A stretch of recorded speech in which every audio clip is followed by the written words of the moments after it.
gave me life some time ago. With a large family, you took it slow by showing us love and all that it's worth. Both you and Mom showed us through all your hard work. Having a father as special as you showed me how to live my life through. You're my dad, my only one, and I'm very proud to be. Every night I thank the Lord above. You're my dad, my flesh and blood.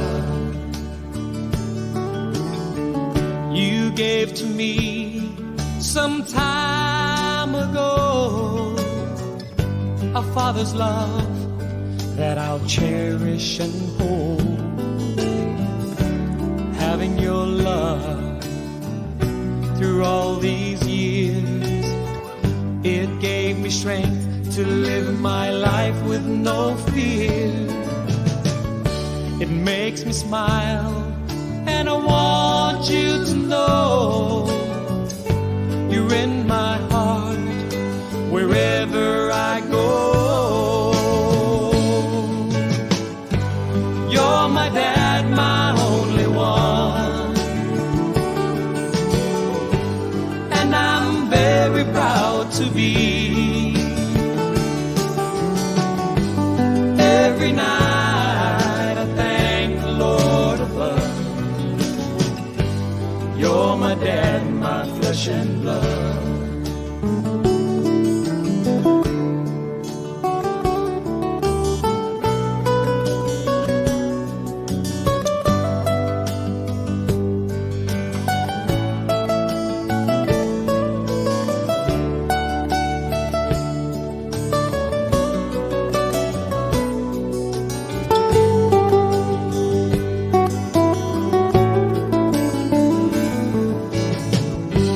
You're my dad, my only one, and I'm very proud to be. Every night I thank the Lord above. You're my dad, my flesh and blood. You taught me things, Dad, so long ago, to be the best and how to achieve all my goals. Coming from you, Dad, it's a true love, I know. A kind of love that only a father can show. I thank you then, Dad, for all you've done, and I thank you now.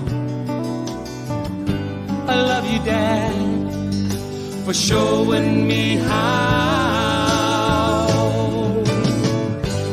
You're my dad, my only one, and I'm very proud to be. Every night I thank the Lord above. You're my dad, my flesh and blood. You're my dad.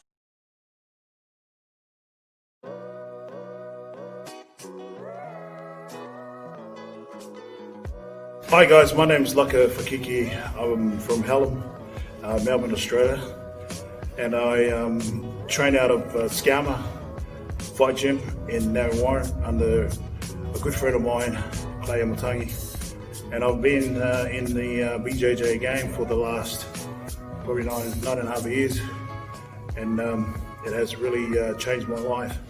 What we're trying to do here is help out our community, our youth, who's literally playing up, not at home. So we want to, who's not loved as well. So we're putting something together to bring all these youth that we know that who we see that have potential in life, and we're here to to show that we do care about them,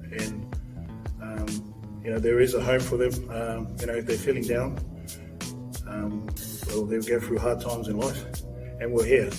Doing jiu-jitsu helped me a lot in terms of especially losing my father probably 5 years ago.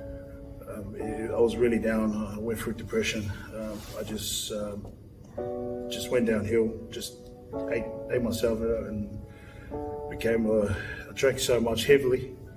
So it was time to wake up, and obviously jiu-jitsu has helped me maintain that and got me back to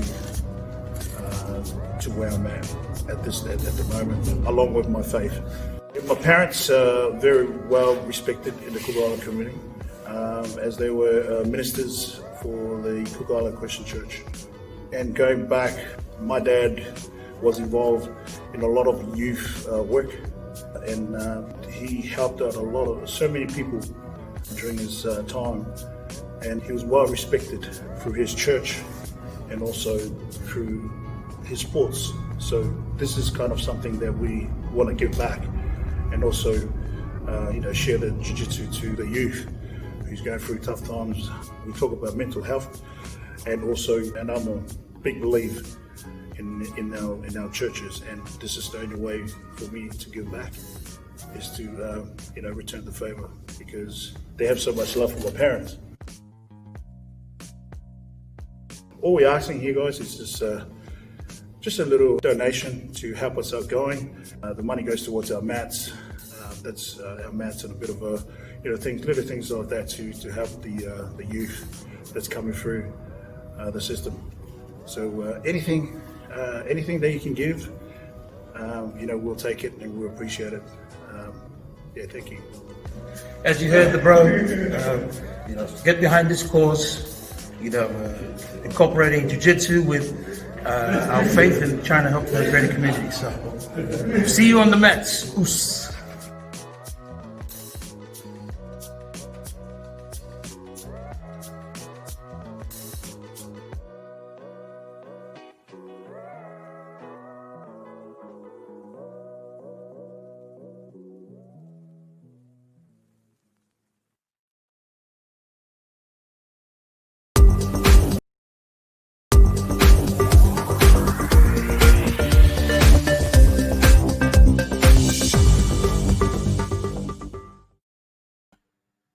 Yes, greetings everybody. Happy Sunday. And here in Australia, it's Happy Father's Day. So I want to wish all the fathers out there and the future fathers to be, a happy Father's Day.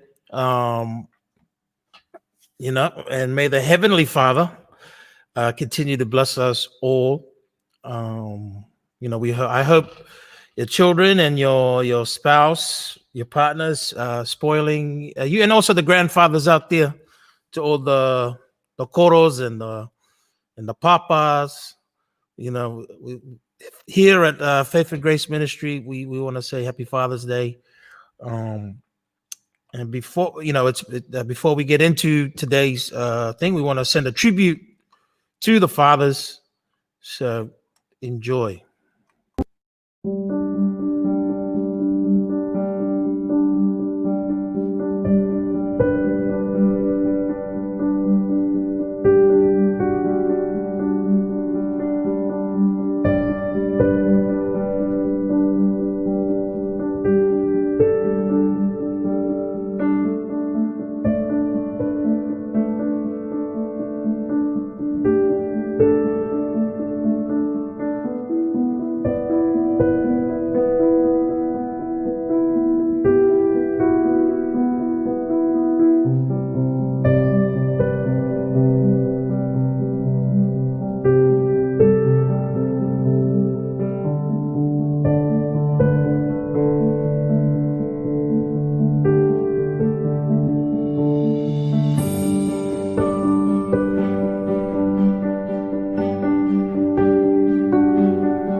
So happy Father's Day. Oh, that's a bit of a tearjerker, that one. But yeah, God bless the fathers out there. I want to give a shout out to my dad, for being such a, for putting up with a lot of my crap, but still being there for me. That's what a father's all about, and teaching me,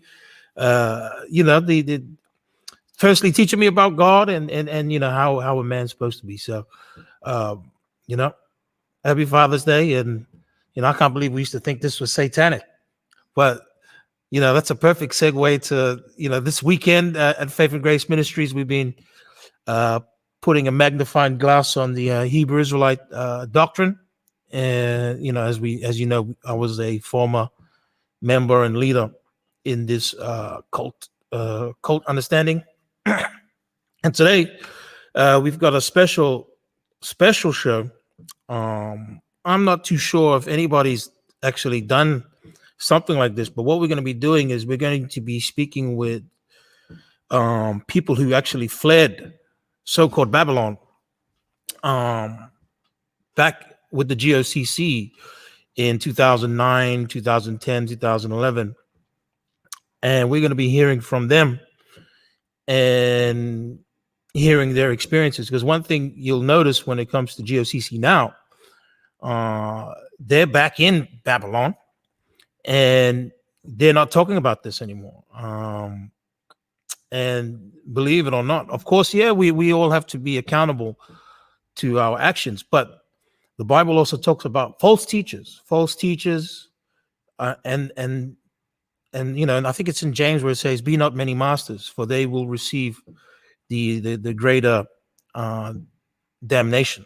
And I'm just paraphrasing.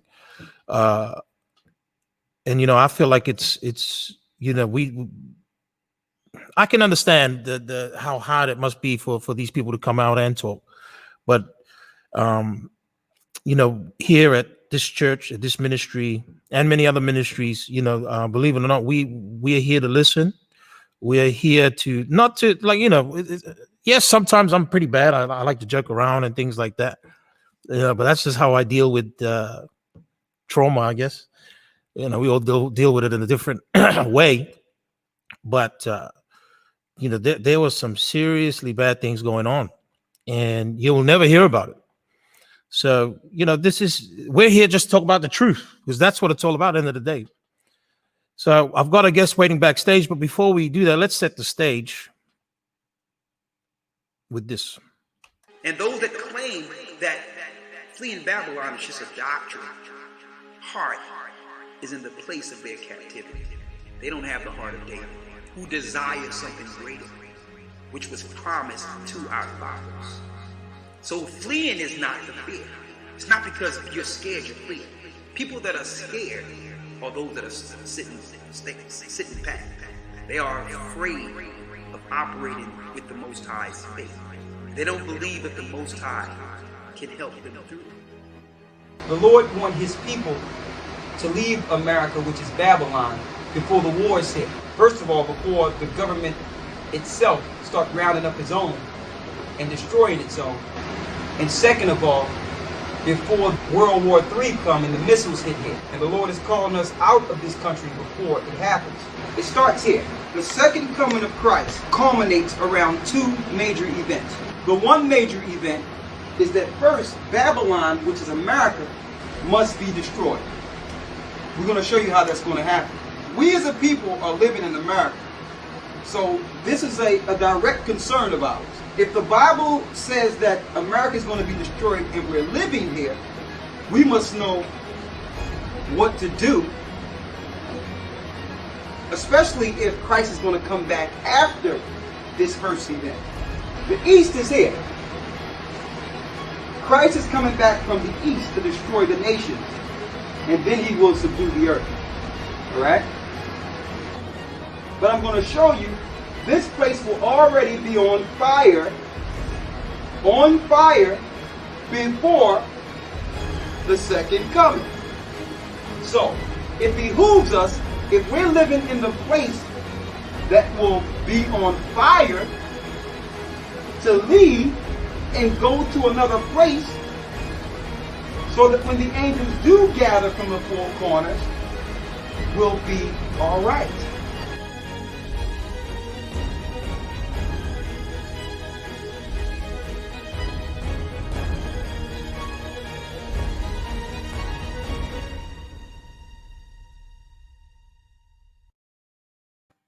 And here, joining us live, we have our first guest, and we're going to have a few of them on tonight. We've got Brother Brian.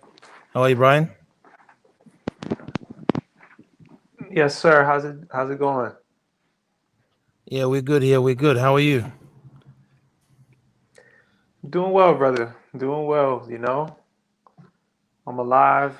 Thank the Lord. Thank the Lord indeed. You know. Firstly, I just want to thank you for coming, making time to come and speak with us about this particular topic. Yes, sir. I know me and you have spoken behind the scenes, and just some of the stories and your journey with this fleeing Babylon experience. I was, it was, it, it was I was. It definitely emotionally for me. It made me emotional. I can imagine you actually going through it. How you must have felt. And I'm glad you're coming out in public and you're showing your face and just we're not here to slander. We're just here to tell the truth. And if it sounds like slander to you, then I don't know what to say. But the truth hurts, I guess. But maybe obviously your name's Brian. Where are you based these days, Brian? Where are you from? Oh man. Tell the people a little bit about yourself. One of the most difficult. Yeah, it's it's a difficult question when it comes. That's a difficult question when it comes to me. I was born in New York, man. Moved to the South. Lived in Florida for 9 years. Now I'm in Boston. Boston, Massachusetts. Boston, to me, it's like Boston's home, more home to me than any of them. I even my short time in New York is it's like I'm not really a New Yorker at heart. You know what I mean? Just not a big city guy, but right so you're now a Celtics fan. I'm in Boston, Massachusetts. I rock with the Celtics. I rock with the Celtics is I'm not really into the sport thing like that, but okay. Celtics, I never had anything against the Celtics. Good team. Yeah, I like the green. So let's get into it. I know we've got a bit of an outline on how we're going to structure today's discussion, but before we get into Egypt, because I want that to be the main focus today. But how did you get into GOCC, Hebrew Israelism? Obviously we don't want to spend too much time on that because I want to really focus on Egypt. But how did you get into Hebrew Israelism and the GOCC? Man, I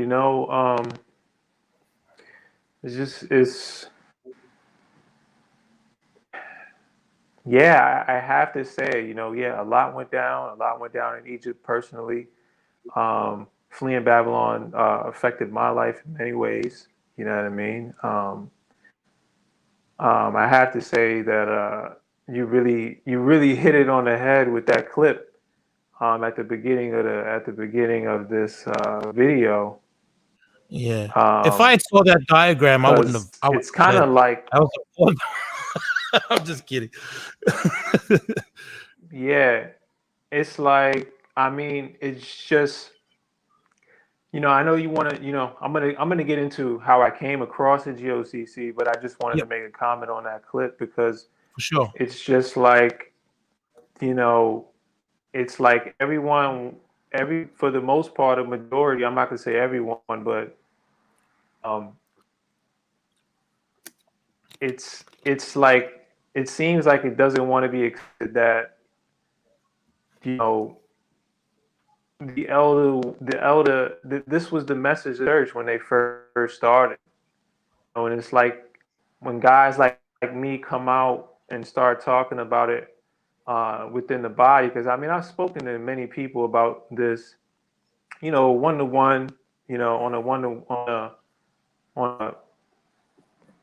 one-to-one basis per se, you know, before I left the church, I would speak to people about this topic and you know, coming from my perspective, you know, being in the church long, you know, I mean, getting into the church around like 2011, 2012, that's when I came into the church. So, you know, those that were here from around the beginning can tell you, you know, a lot of the inconsistencies and a lot of the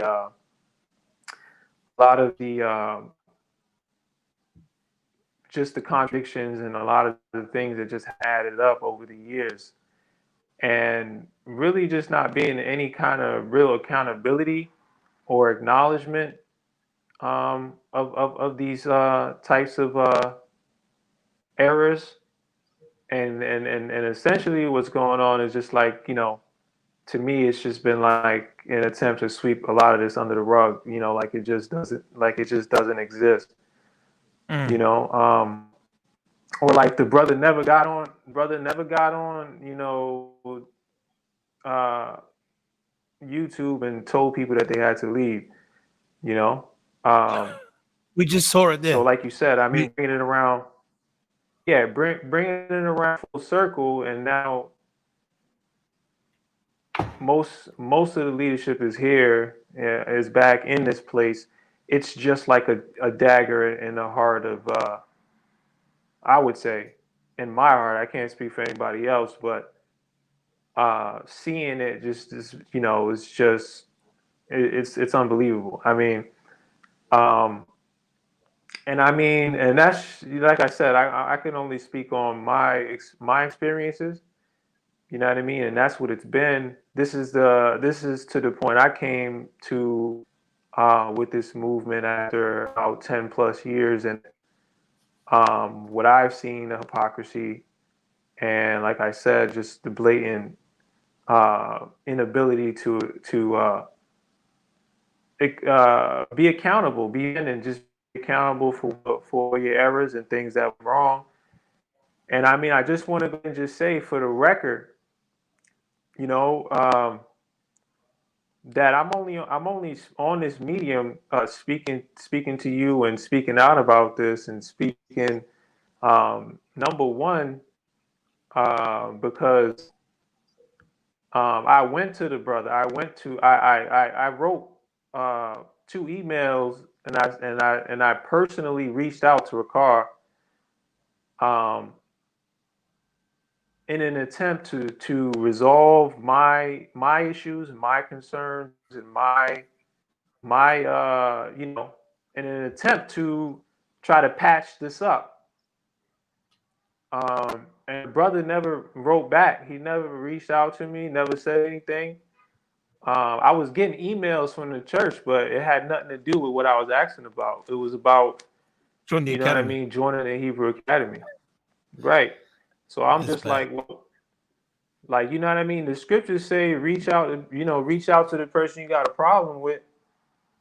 And if they don't accept you, you know what I mean? Like, yo,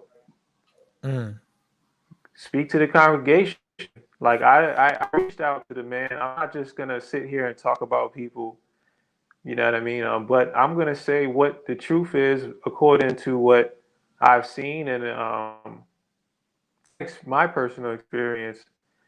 And I mean, that's what I can say because I'm sure if they check the inbox, the email is probably still there. I sent it 2 years ago with urgency because when I first came back to America, I was under such catastrophic, I was in such a terrible emotional state, physically, emotionally, you know, I needed to get some kind of closure, some kind of you know, some kind of real counseling from the man himself, so to Maybe speak, some and comfort, nobody delivered that. Huh? like comfort from So our to elders, me, I some feel like it's confirmation. right, right. And I mean, I didn't really get receipt. I mean, I spoke to some other elders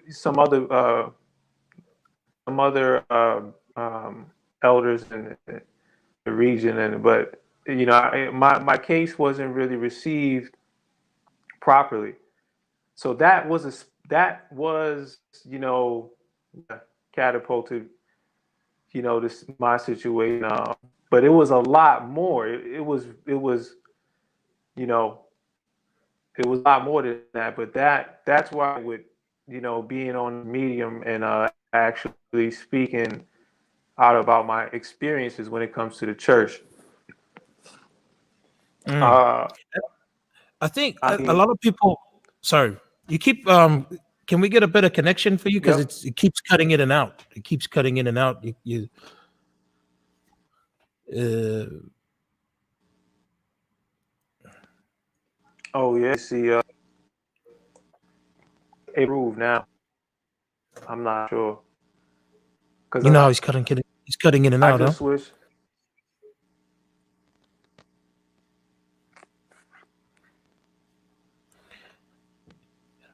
What are you running your Is it camera better? on? Is that like full HD? Maybe go on 4080 or something, 480 or something like that. I'm on my phone, so that's it. Yeah.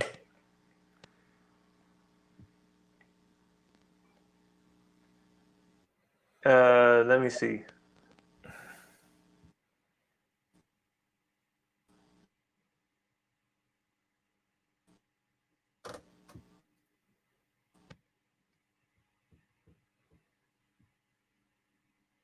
And while he's trying to fix that, for those that will probably comment later, because this is always the question they ask. Well, did you reach out to the elders, so on and so forth?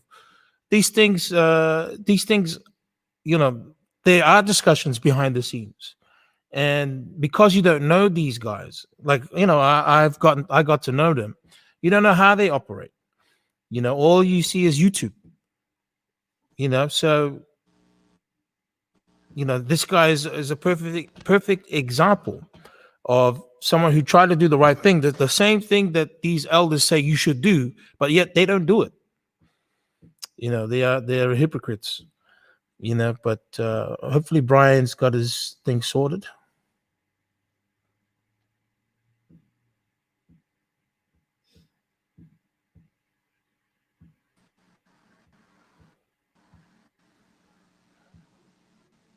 Let's try now. Hello? Yeah, it seems less choppy, does it? Try talking. It's choppy. No. I think it's good. It's Yeah. good. Yeah, that's good. That's good.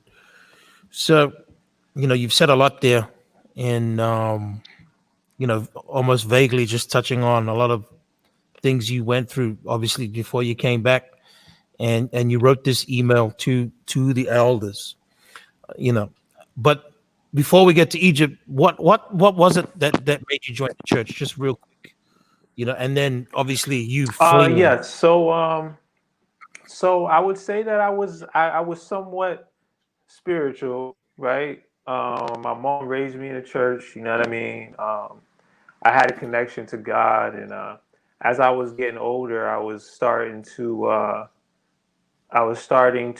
search. I would say because a lot of things in my life wasn't really making sense to me. I kind of felt like I needed to make sense of the world and God and where and certain things like that. And um, believe it or not, like I told you, I've been to so many different states. But my mother moved to Philly. They were living in Philly at the time, and I I was in Florida and I moved up to Philly, and I started getting heavy into Christianity, right? And I started exploring it, exploring Christianity more because I had been through, like I said, I was kind of like searching and things like that, and I was in Philly, and I was just I came across a video on YouTube. Um, it was Elder Ricard out street preaching, um, and it was and he started talking about. I think he was just talking about um, how the Bible is not a religion, and he was just saying how Moses wasn't a religion, Abraham wasn't a religion, and so some of the stuff he was saying resonated with me, and I still didn't know the whole Israelite thing, right? I seen the brothers on out street preaching, and it resonated with me, and I seen that I seen that the scriptures that they were bringing out, at the time when I saw them, they made sense to me. So I just started linking into to I was when I was in Philly, I was gonna go meet them, but I never got a chance to meet them before I went to Boston, before I moved to Boston, and this was in like 2010, and I moved to Boston, and I called the Elder Ricard on the phone, and like I spoke to him briefly, but that's how I got into it, and then basically um, like from there it was around like 2020, yeah, it was like 2010, 2011. I ended up emailing them, um, and the message that what caused me to kind of pursue the church, honestly, because like I said, I was dealing with Christianity before that, and I was kind of getting into the Bible on my own, and then and basically one of the thing what one night I was watching a video, and this was in one of the videos the elder put out, and it was talking about how that the Haitians, because I'm Haitian American. My family, my mother and my father from Haiti, and he started talking about Haiti and the certain things as far as who he believed the Haitians were according to the Bible, and he mentioned that the Haitians were the priests of the Bible and stuff like that. And I mean, he linked a few things with that, and that really got my attention as far as you know like being potentially being like a Hebrew Israelite, not knowing, you know, um, you know what I mean? Like just that's what got me into it. So I mean, I went off on that, Mm. and then it was a few other teachings that that got me hooked into the church, and I ended up linking with Elder Gabar in New York. Took a trip up there to meet him, and he was kind of just setting up the church over there in New York, and then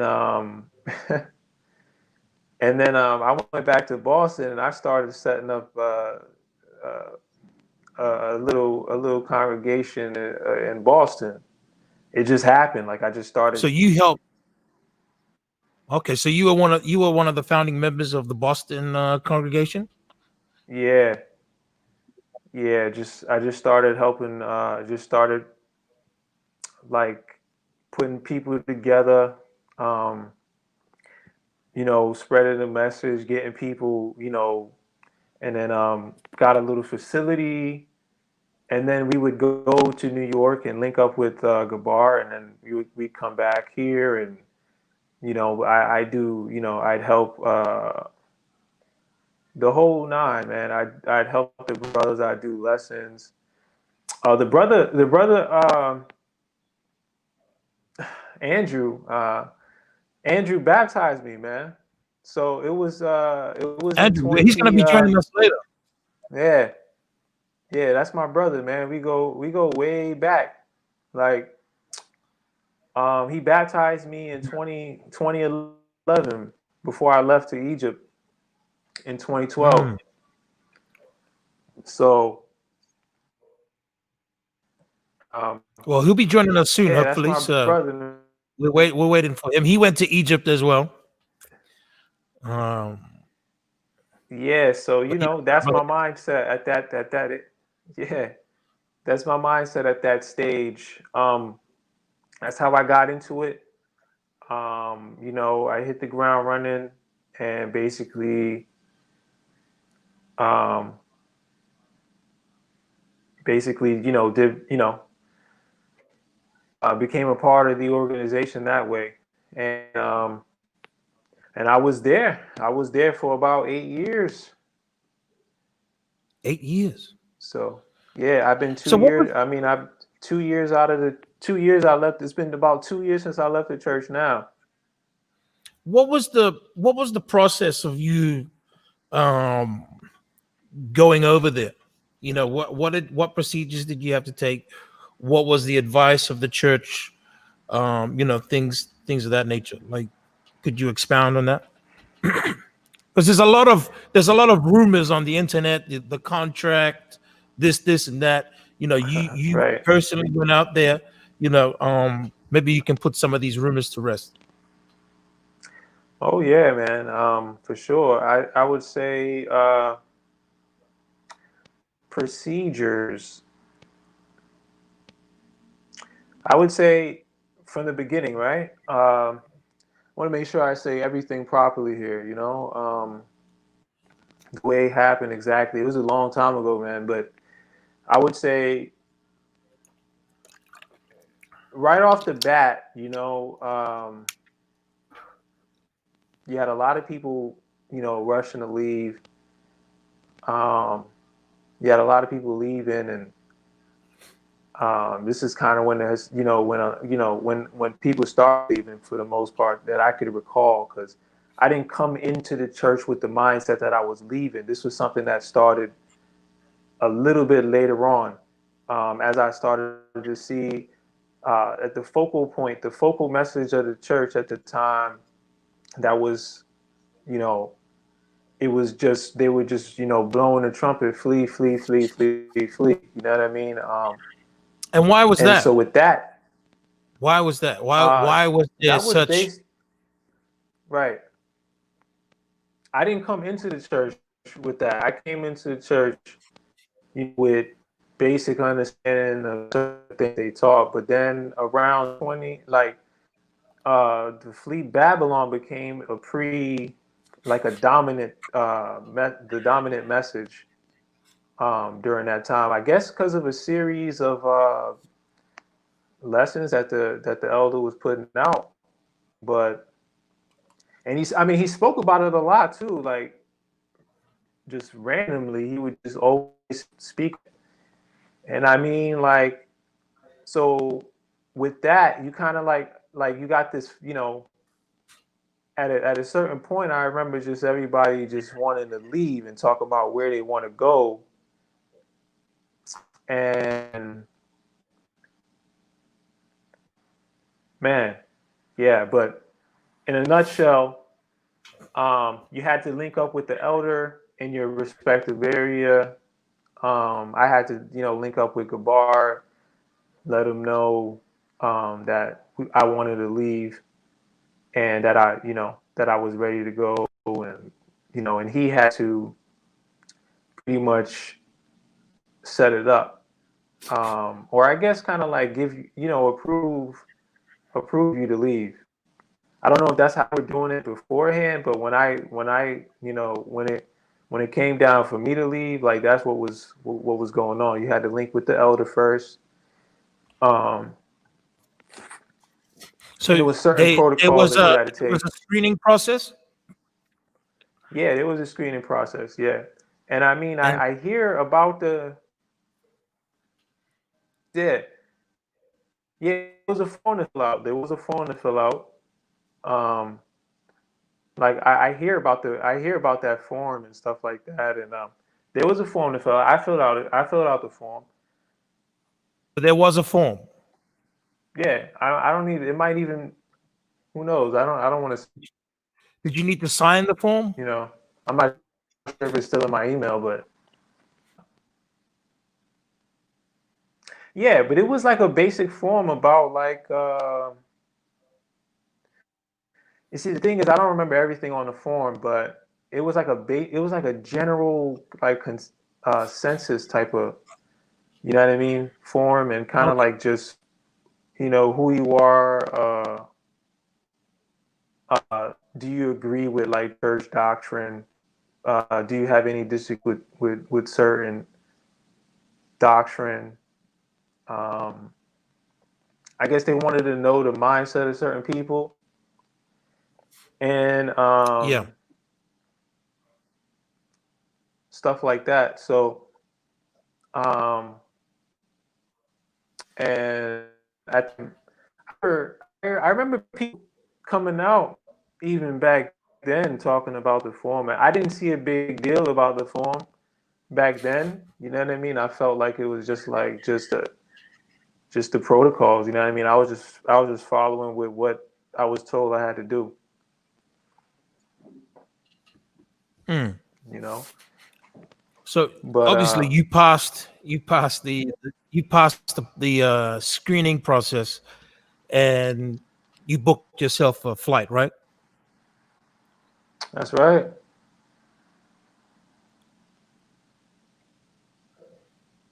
And this was I booked the flight. 2012, you say? This was 2012. Yep.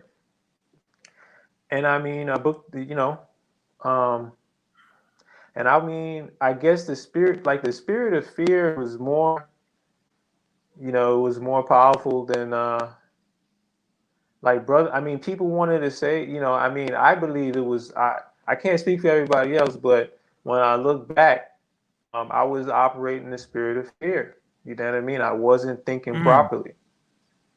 See what I'm saying? Like, I'm speaking for myself. You know what I mean? That's what was going on. You know what I mean? I had a limited view of the scriptures. I mean, I can't say that, you know what I mean? I know everything at the time. You know what I mean? Some people would, had a limited view to a certain degree, because when I look back at the scriptures that I was looking at, a lot of it doesn't add. And I mean, In hindsight, now, in hindsight, or even back then?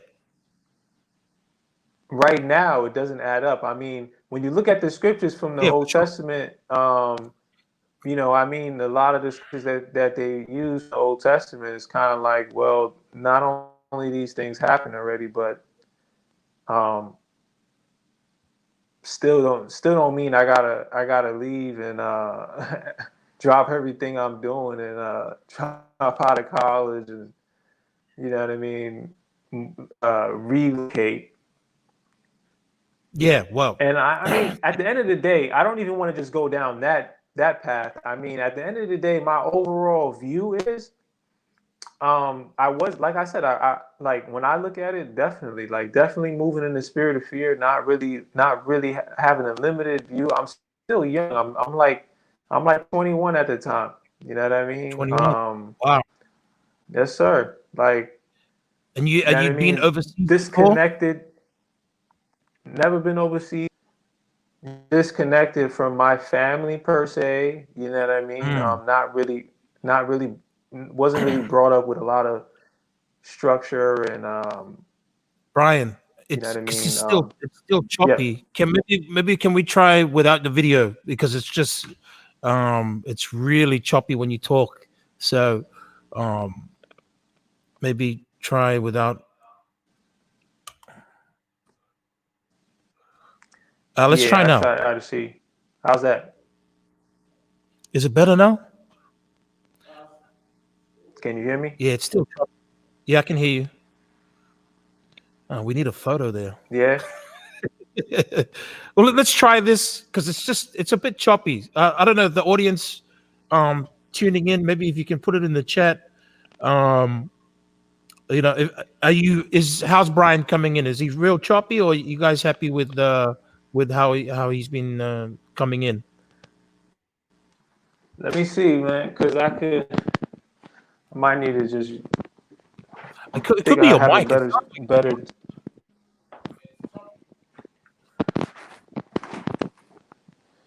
You think maybe the laptop would be better? A laptop would be better.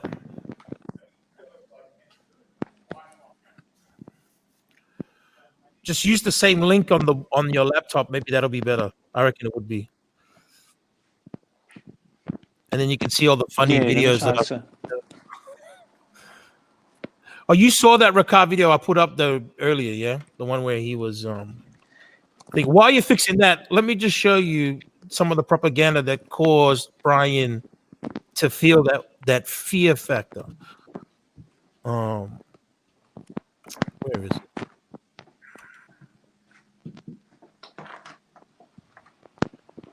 Sorry, honey. No, sorry. Do you have your charger for your laptop? Do you know where it is? Yeah.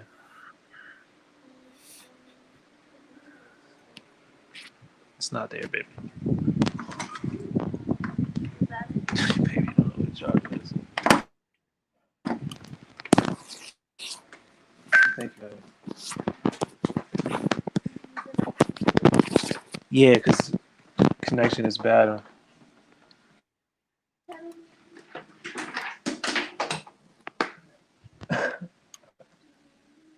No. Was that?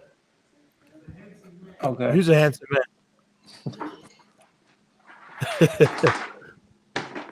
Yeah. Let me see, man. I mean, let me show you this while you're fixing that up. Because you're not on really a. Let's start the 13th chapter in the first verse. And then we go to Matthew 24. And I'm going to say this. Once we bring this out here, I'm going to show you what the Lord said do. We're going to wish you Godspeed once we leave. But everything we drop in here is going to go down. And y'all going to know it was true. Then you're going to believe. It's going to get catastrophic here. It's going to get bad, very bad. Not just here, all over America. We're going to let you know what's going to go down here. Your borders are going to get cut off. Your borders. You're not going to be able to get out. Okay? You're not going to be able to get from city to city. It's about to happen.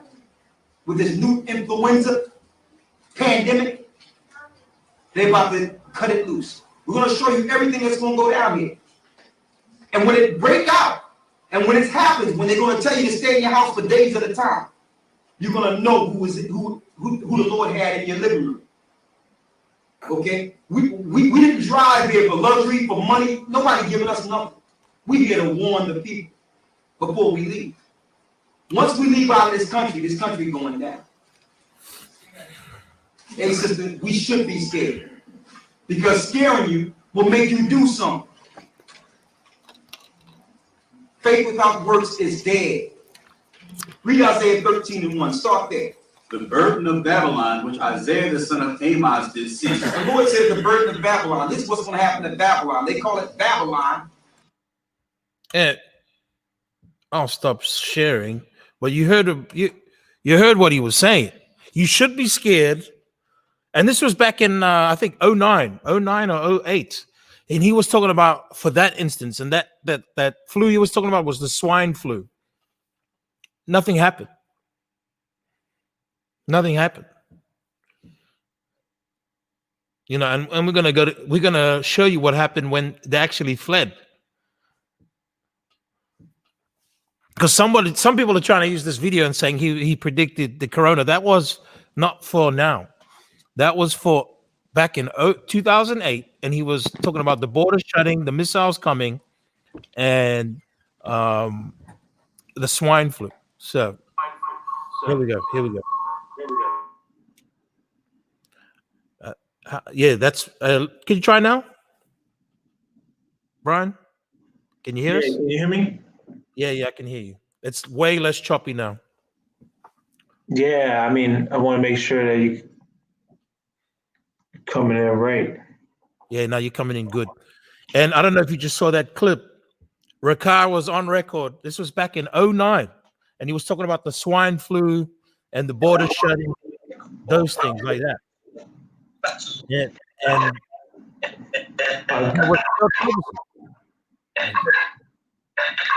And he's in. Hold on one second. I got this sound. You gotta take the put your headphones in the laptop.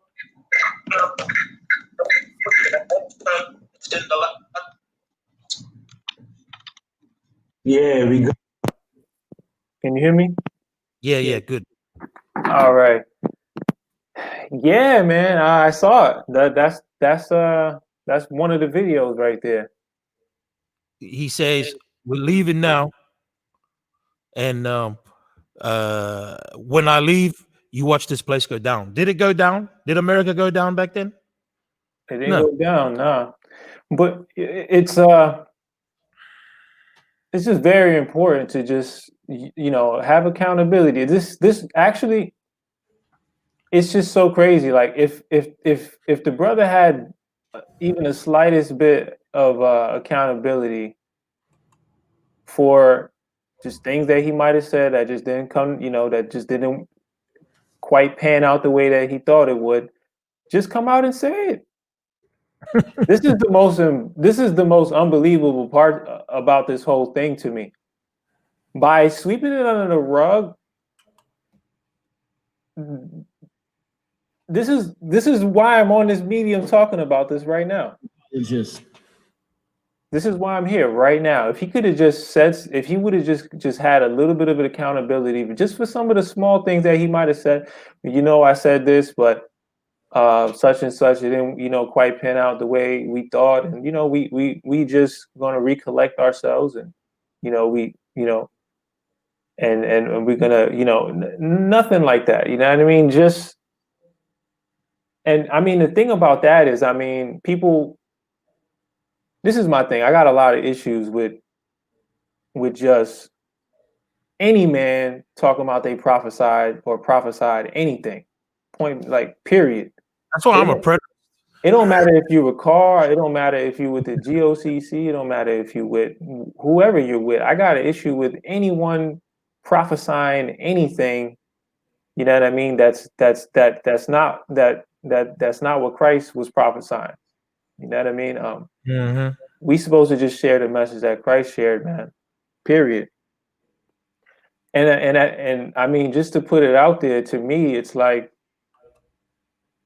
I said, for my situation, coming full circle, looking at everything, it's like, it's really nothing that Ricard has said that Christ didn't say first, or that Christ didn't say. You know what I mean? Christ said it'd be wars and rumors of wars. He said it'd be kingdom versus kingdom, nation versus nation. He said it would be, it would be pestilences. You know what I mean? So it's kind of like, what else do we need said? People taking credit for what Christ said. But if we just focus on what Christ was saying, you know what I mean, there'd be no need for us to open the door to let men speak. And the issue is, when men speak, there's always a potential where one can be deceived or misled. There's always that risk when you allow men to come into the scripture. You know what I mean? That's just period. Like, we only can go so far. And I mean, that's kind of how I look at it. I don't really feel like the man said anything as I look at the scriptures, but what he was saying back then and what's happening now, I don't think the man really has said anything new. And he definitely hasn't said anything beyond what Christ has said. So, I mean, people need to really take him down from the pedestal, man, and uphold Christ. Stop upholding prophets. A lot of stuff that was prophesied that he he prophesied, didn't come to pass. And I For mean, sure. I could, like I said, I could point to, many people. There's people who been throwing these types of conspiracies around since the 70s, man. There's people who've been throwing these types of conspiracies about America since the 40s and 50s. I The mean, Seventh Day Adventist was doing that back in with Ellen G. White. It's the Millerites. Look, right. and it goes on. It It's goes only on. new, yeah, it's Yeah. only new to our specific, it's only Mhm. new to our people because we've been our ears have been, so plugged into the little Waynes and the little what's and what's, and For you know what I sure. mean, and in the sports and entertainment, this message sounds new to us. You know what I That is mean? But it's really not. So I mean, I guess we put Ricard up on this pedestal where, to me, at least I did. I don't want to say we, but I definitely was no, I looking did at. as well. I definitely was looking at the man as like, oh, you know what I mean? God's I'm ordained waiting. Yeah, prophet. I'm waiting to hear what he has to say about what we need to do going forward. Mm. Um, And it's saying that, and like, that you takes the place mentioned of. that. Yeah, go Oh, ahead. sorry, brother. Go ahead. Sorry, brother. Go ahead. No, yeah, that takes the place of Christ, and it also, it's like putting a handicap on the spirit. You're not really, like, people not really being trained to adhere to the spirit and the words of Christ. We're more so being trained to follow in the footsteps of what individuals are saying. You know what I mean? And their interpretations on what they believe Christ is and what the gospel is. But the Agreed. gospel is not the Israelite doctrine. Excuse me. The gospel is not we are the Israelites. Hey, that's right. Period. 100%. Like, that's not the gospel.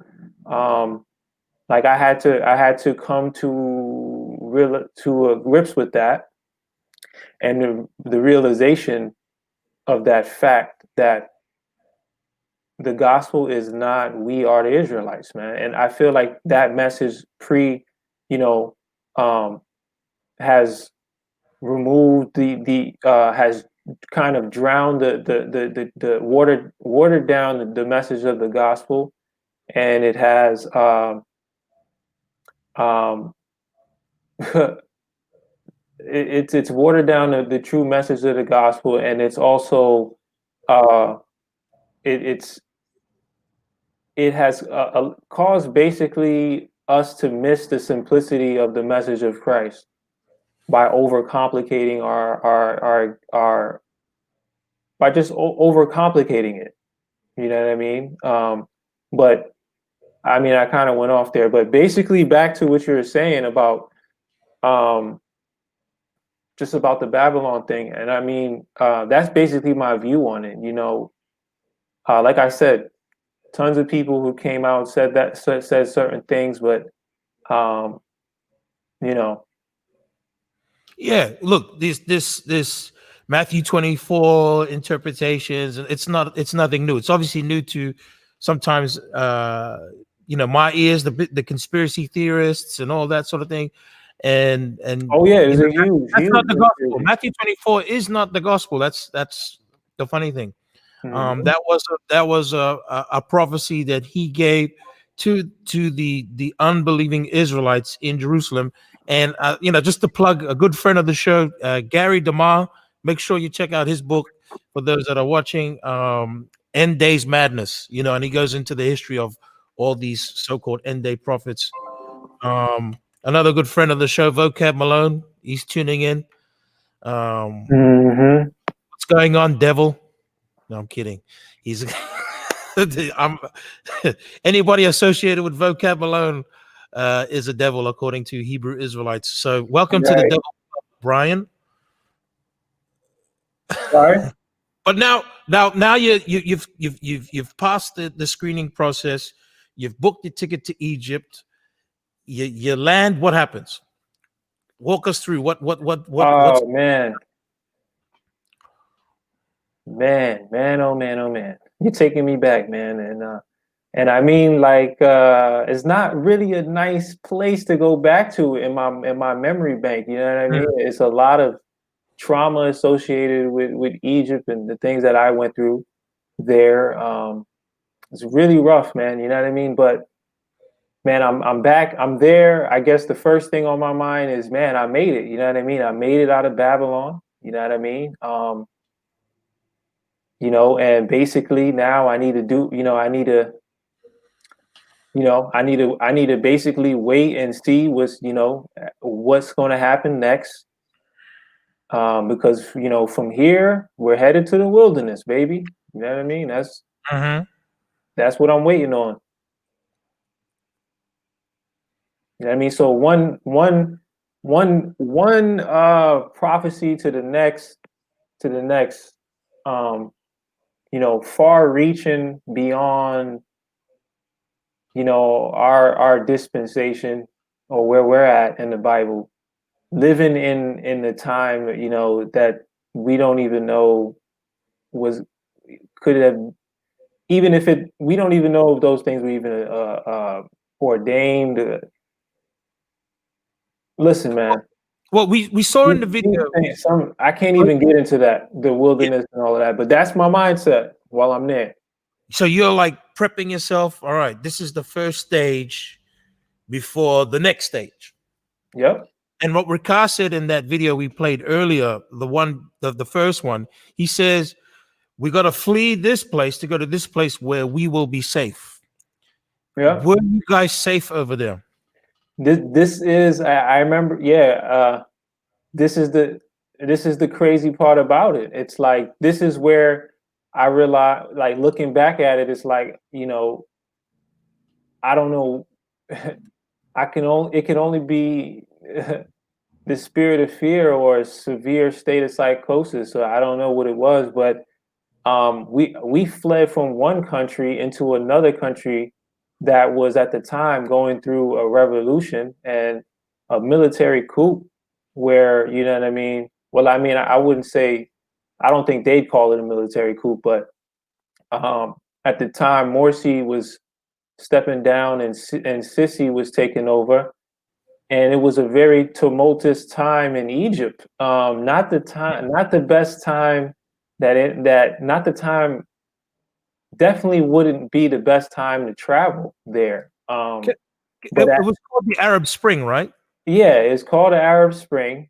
And I mean, like, literally, like, we talking about fleeing Babylon to escape missiles, and somehow we ended up in a place where there was actual civil unrest transpiring, and there was actually not just civil unrest, but actual martial law was enacted. The same exact thing that we was running from in Babylon was taking place in Egypt at the time that we was there. And I mean, I was so deep into the I was so deep into fleeing and being you know, and just leaving this place, that I was completely numb to the fact that the military was on the street over there, and you know what I mean? And it was curfew. There was curfew. There was everything that, you know, supposedly I was supposed to be escaping. But like, I mean, like, not to say that these things don't happen in countries, and not to say that won't happen here. But what I'm saying is, I left a somewhat stable situation to go into an unstable situation. That, looking back at it now, makes absolutely no sense. And I mean, like, it just didn't add up. I mean, Egypt is definitely not a safe place in my personal opinion. By the grace of God, was I able to make it through that. You know what I mean? There were times where I was on driving a minibus or whatever, and it'd be a riot, like 100 people deep, just break out right in the middle of the street, and the minibus driver. I remember I was on the bus and he just peeled through the crowd, just, you know, hit a few people, Um, yeah, you know what I mean? There was a few times that I was just like, but as long as you kind of kept to yourself, you was good, you know what I mean?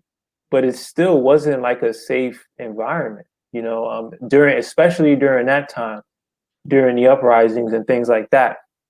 And then you go through long periods of time and the power's out. Um, you know what I mean? Just complete, you know what I mean? Just instability, you know what I mean? Within the country as a whole. And then I mean, you just like I remember one time I was out there. I remember one time it was around that time, but I remember one time I looked out my off my balcony. Some dude was out in the middle of the street just busting shots, shot with it, busting shotgun shots. I don't know if they were blanks or not, but at the time I would have convinced myself that they were blanks.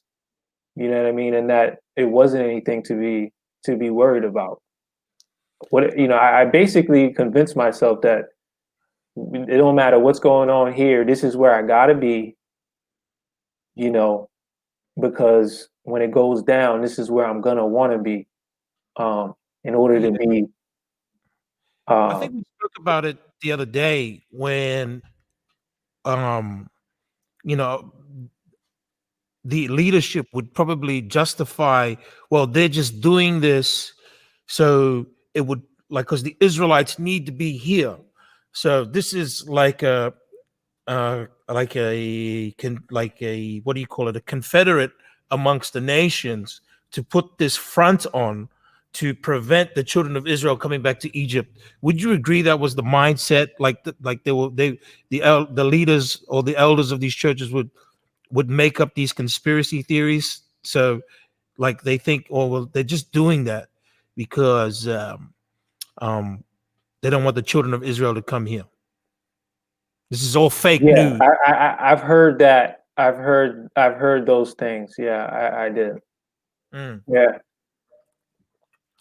So it kind of just lulls you back to sleep to a certain degree. And like I said, it wasn't the place to be at the start. After Sissy took over and things settled down, and they got law and order back in place, you know, um,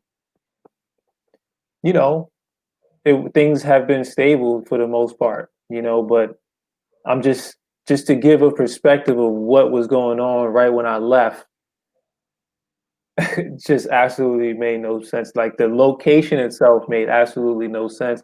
And I mean, I think a majority of people were going off of the scripture that the elder put out in Isaiah 11 and in the 11th chapter. Excuse me, Yeah. the 11th chapter and the 11th verse. Well, Yeah. like I said, these are scriptures that are, in the Old Testament, putting prophetic emphasis on these things that we don't even, that have a high probability of having been fulfilled, at one point or another.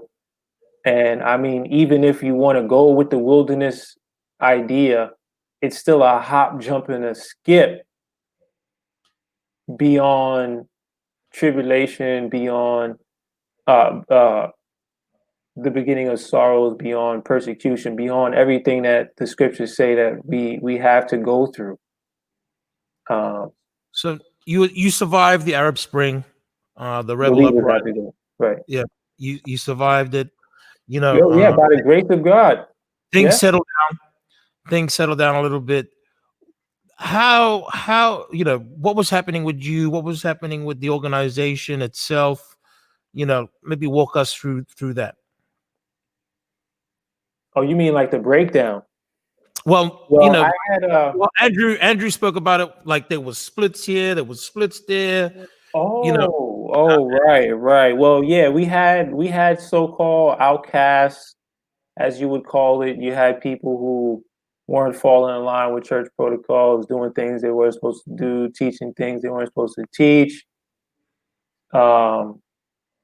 Just flat out, you had people out there making death threats. You know what I mean? You had people you had people who left on their own accord. You had people doing some dumb things, and you know what I mean. Definitely, you had some weird. I'm gonna just say it straight out, just some weird people doing some things that are just didn't seem right in the head. To me at the time, I kept my circle small where we were at. And I mean, didn't really want to communicate that much with people outside of where I was staying. So that was an issue for a little bit. And then eventually a lot of the people who, didn't want to be out there left. And then it just kind of left, a lot of those who were, serious about, being expats. And so, Leave with anybody? Did you have a? Sorry, I should have asked this earlier. When you left, did you have a partner at the time, children, or were you a single man?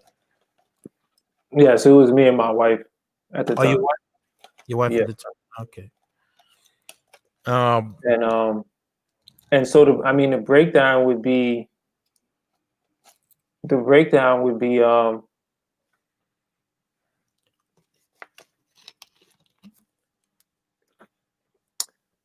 so two things was pressing on me, and this is why I'm speaking from my own perspective. I had health complications that were going on while I was out there, and can't really explain why. I just couldn't seem to stay healthy out there, and my case wasn't really the only case that I heard of. I heard of other brothers who went out there and got sick, and who continued to get sick repeatedly, and they had to leave for health reasons. A lot of people I knew out there was not a lot of people, but it was a few of us here and there that was just sick. You know what I mean? But I for some reason couldn't get healthy out there. My health wasn't in the best shape before I left, right? But for some reason, I couldn't seem to get my health together out there. And so about 2 years in, my health really starts going on a decline, right? Around 2014, 2015. And that really took a real hit out of me physically, right? So about a year after that, still in my mind, it's about 2-3 years in, right? I'm looking around, I'm like, where's the congregation? I'm like, where are the people who made up a majority of this church that said that that we're gonna leave and we were gonna relocate and we were supposed to be a body together here? And what happened to this? So it's about 2-3 years in, I'm asking myself that question, and it's not adding up to me, right? Ricard is not nowhere to be found. So no, the leader of the church is not nowhere. No. No messages, anything like that. We spoke to him once when I was during my time out there. Besides what they were doing for council meetings and other stuff when people were getting in trouble, when I was out there, he only contacted the church as a congregation one time. In how many years? It was about 4 years, man. No, about 3. I think it was like the first 3 years, right? And then apparently when I left, I heard he got on it was another conference call that he did with the people that were there. But all I could see from my perspective is this, this brother's, he's were you making excuses for him? Maybe he's busy, maybe he's this, were you like making, trying to be positive, optimistic? I was Yeah. being optimistic. I was like, he's traveling. He's in the UK. He's here. He's there. I'm like, maybe he couldn't stay here because Egypt. Obviously, everybody knows that you can't. It's a Muslim. That's another thing. We pick a predominantly Muslim country to settle in, Mm. being Christians, and the dealing with dealing with their culture was was I would say grieving in itself to my spirit on a daily. Do you feel You like know what I'm saying? the Like, elders did enough research before actually going there, or they just went on a whim? um, I have no idea, bro. Did you do any research before going over there? As Nope. far as how the culture would be, how how they treated foreigners, Nope. was English, would I be able to get around with Oh, English? that's about as much as I did. I looked into what I could do for work, and I set myself up as to be able to teach ESL, Okay. right? And so that's the one thing I looked into.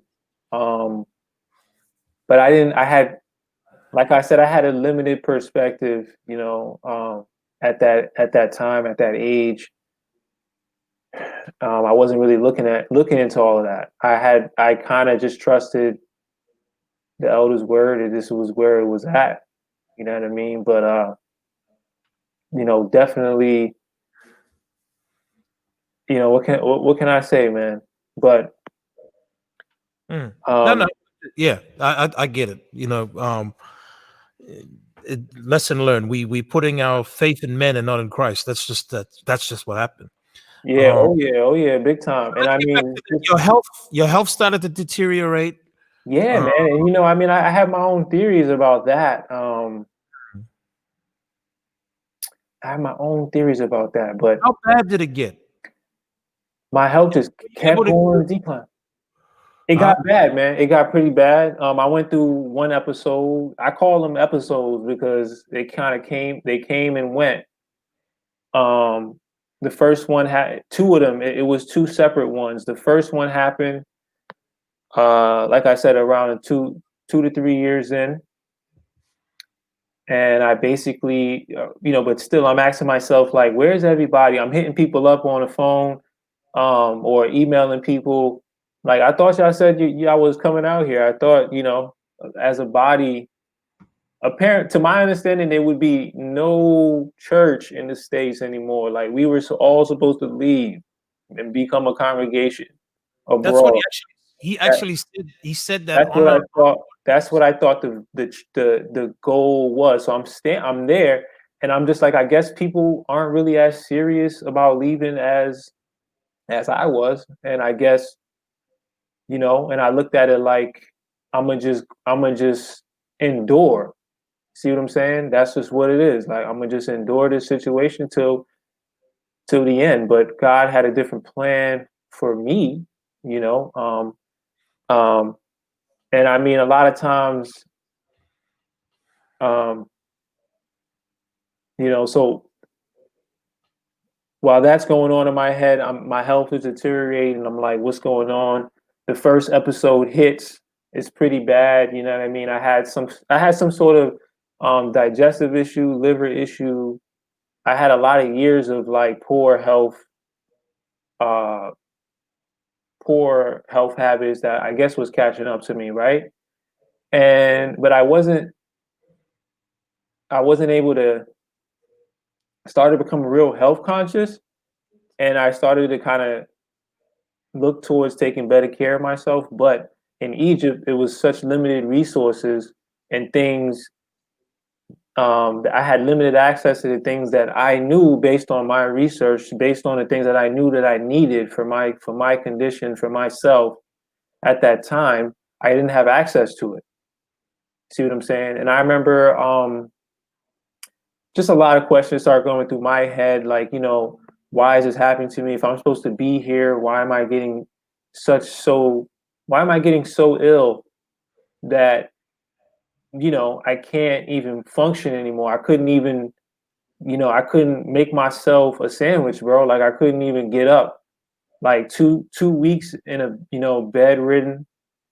And shout out to the elder that was there in Alexandria at the time, because he helped me get through that first phase. He helped me kind of like rehab my body. And that was the only way I made it out of that at that time. And then basically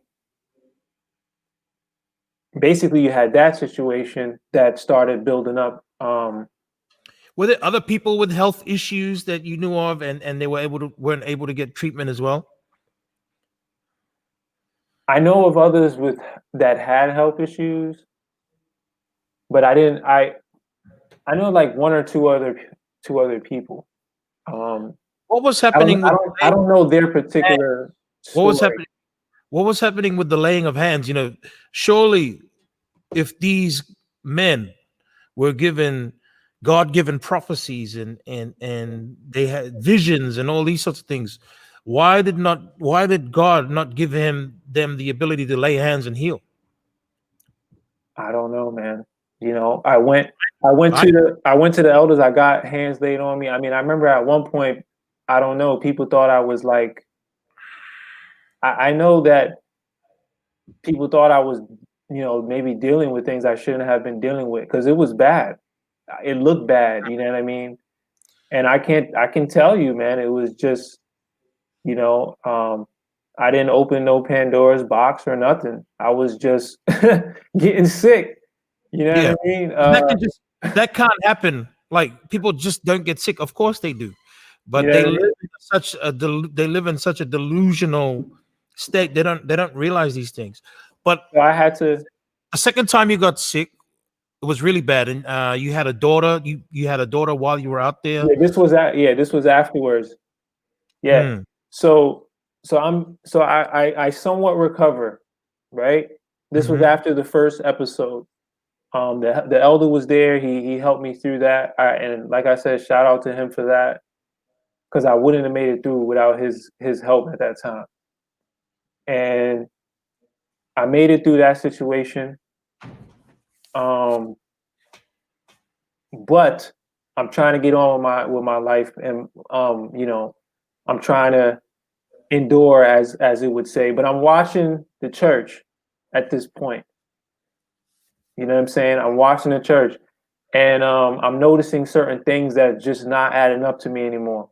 But I'm still looking to endure, and I'm still looking to wasn't looking for a cop out. I wasn't trying to leave Egypt because I got sick. I wasn't trying to, you know what I mean? I was there for the long haul.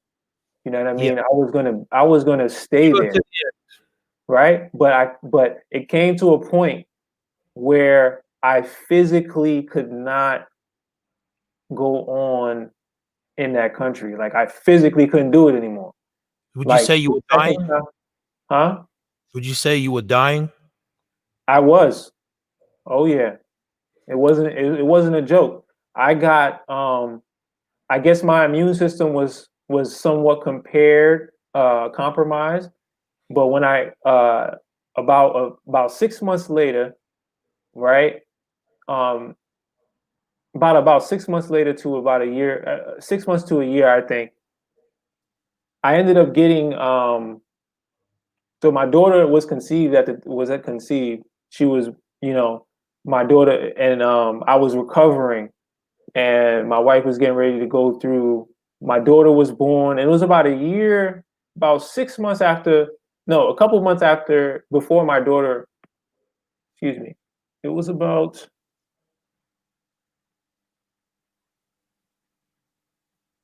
no, it was right when my daughter was born, right?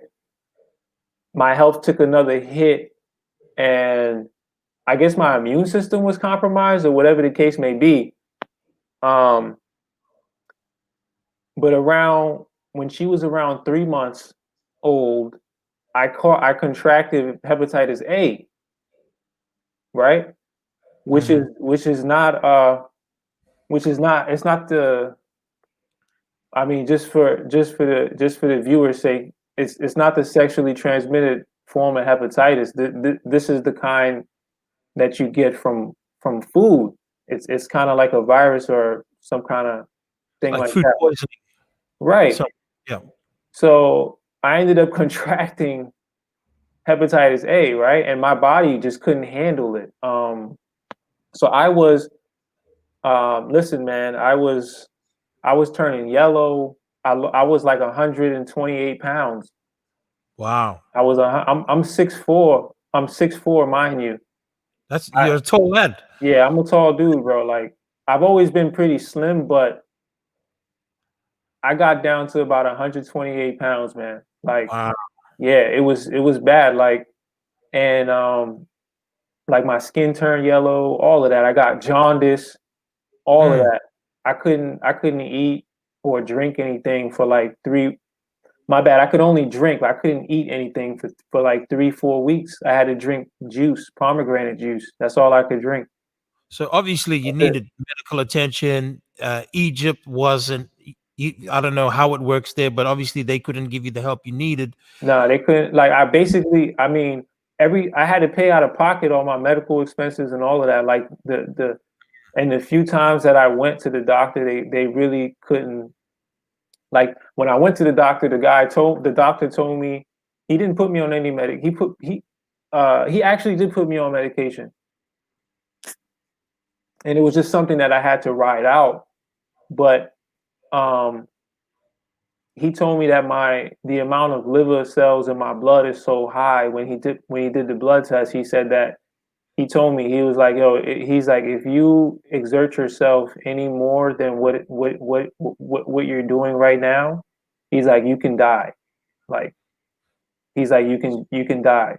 Basically, that's what he told me. He's like my liver cells are so high, Mm. um, and my liver cell count is just so high, in my blood. When he looked at the test, the lab results, and he was just like, yeah, like don't do anything that could overexert yourself. Mm. And So I you remember just at the time, like I just needed something simple, bro, like a Gatorade, like something simple that could have did wonders for my situation, being dehydrated and things like that. I couldn't even get to that. Like, and that bothered me to a certain degree, because I was like, I'm literally like, on death's door, and I need certain things, and I couldn't get it. And so what was the church doing? the elder was trying. The elder that was there was doing his best to help me, as Mhm. much as he could. You know what I mean? I give him I What's give their I give advice? him that, huh? What was his advice as far as obviously you couldn't get medical attention in Egypt, wasn't helping. They're they're obviously they don't have any Holy Spirit power, because they when they laid hands on you, there was no healing. Um, so in your mind, I remember we had this conversation. You're like, all right, I gotta go back home. What Yeah, were they saying to that? yeah. It got to that point where I I was finally, man, I was recovering from the jaundice, and I was recovering from the hepatitis A, and it was a threat that my daughter could get it from me, and also at her age, getting hepatitis A and getting jaundice would not have been uh good. In And that country? yeah, especially there. And um and um so I'm like, I'm coming to a point where it wasn't it was a I was sitting down in the couch, and I had my daughter in my arms, and I was just I was looking at her, and I was like, this strong feeling came over me that my body can't take any more of what it's going through, and I need to go somewhere where I could get access to the things that I need, so that I could so that I could recover, so that I could, you know what I mean, treat myself, because I had knowledge what I needed to do, but I just couldn't execute that in that country. And so I was just like, yo, this overwhelming thing came over me where I was just like, if I don't leave here, I'm gonna die in this country, and my daughter is not going to have a father. That's pretty much what pretty much did it for me. You know what I mean? Like I was just that's what I came to, because the central point was I know myself and I know my body, and I knew at that moment that I wasn't getting better. That that it was a continual, you know, downgrading, and it was a continual spiral and decline in my health, that I wasn't sustaining optimal health in Egypt, and I couldn't sustain it there. And I knew that I knew that I had to leave, because there was no way that I was going to be able to live there. I was going to die there, like point blank period. Eventually, you know what I mean? Because there was no signs of me actually, you know, Recovery. getting healthy and recovering and just being a healthy individual. That it just wasn't happening. So I came to that realization, and that's when I was like, it's time to go. And I was still down with the church. There were certain things that I didn't understand about what they were doing, and I didn't understand certain things. I was still down with the church, and I actually had planned to come back, to get myself together, and then actually go back when I was, after I done figured my situation out. See what I'm So, saying? so obviously, despite the advice of the elders, because they told you not to leave, right? Even though you feel like you die. Well,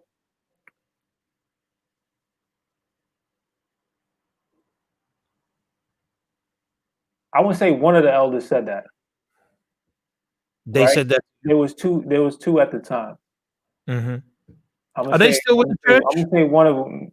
Yeah, they're still in the church, and they're back here now, from what I'm hearing. Oh, they're back here. Okay. Yeah. Oh, back in Babylon / Egypt, Sodom, and whatever else they want to call it. Right. So all of that made me like, these are things that came after the fact, where I was just like, you know what I mean? What's going on? But actually, it wasn't even just that. But I had counsel, and I spoke to a few people. I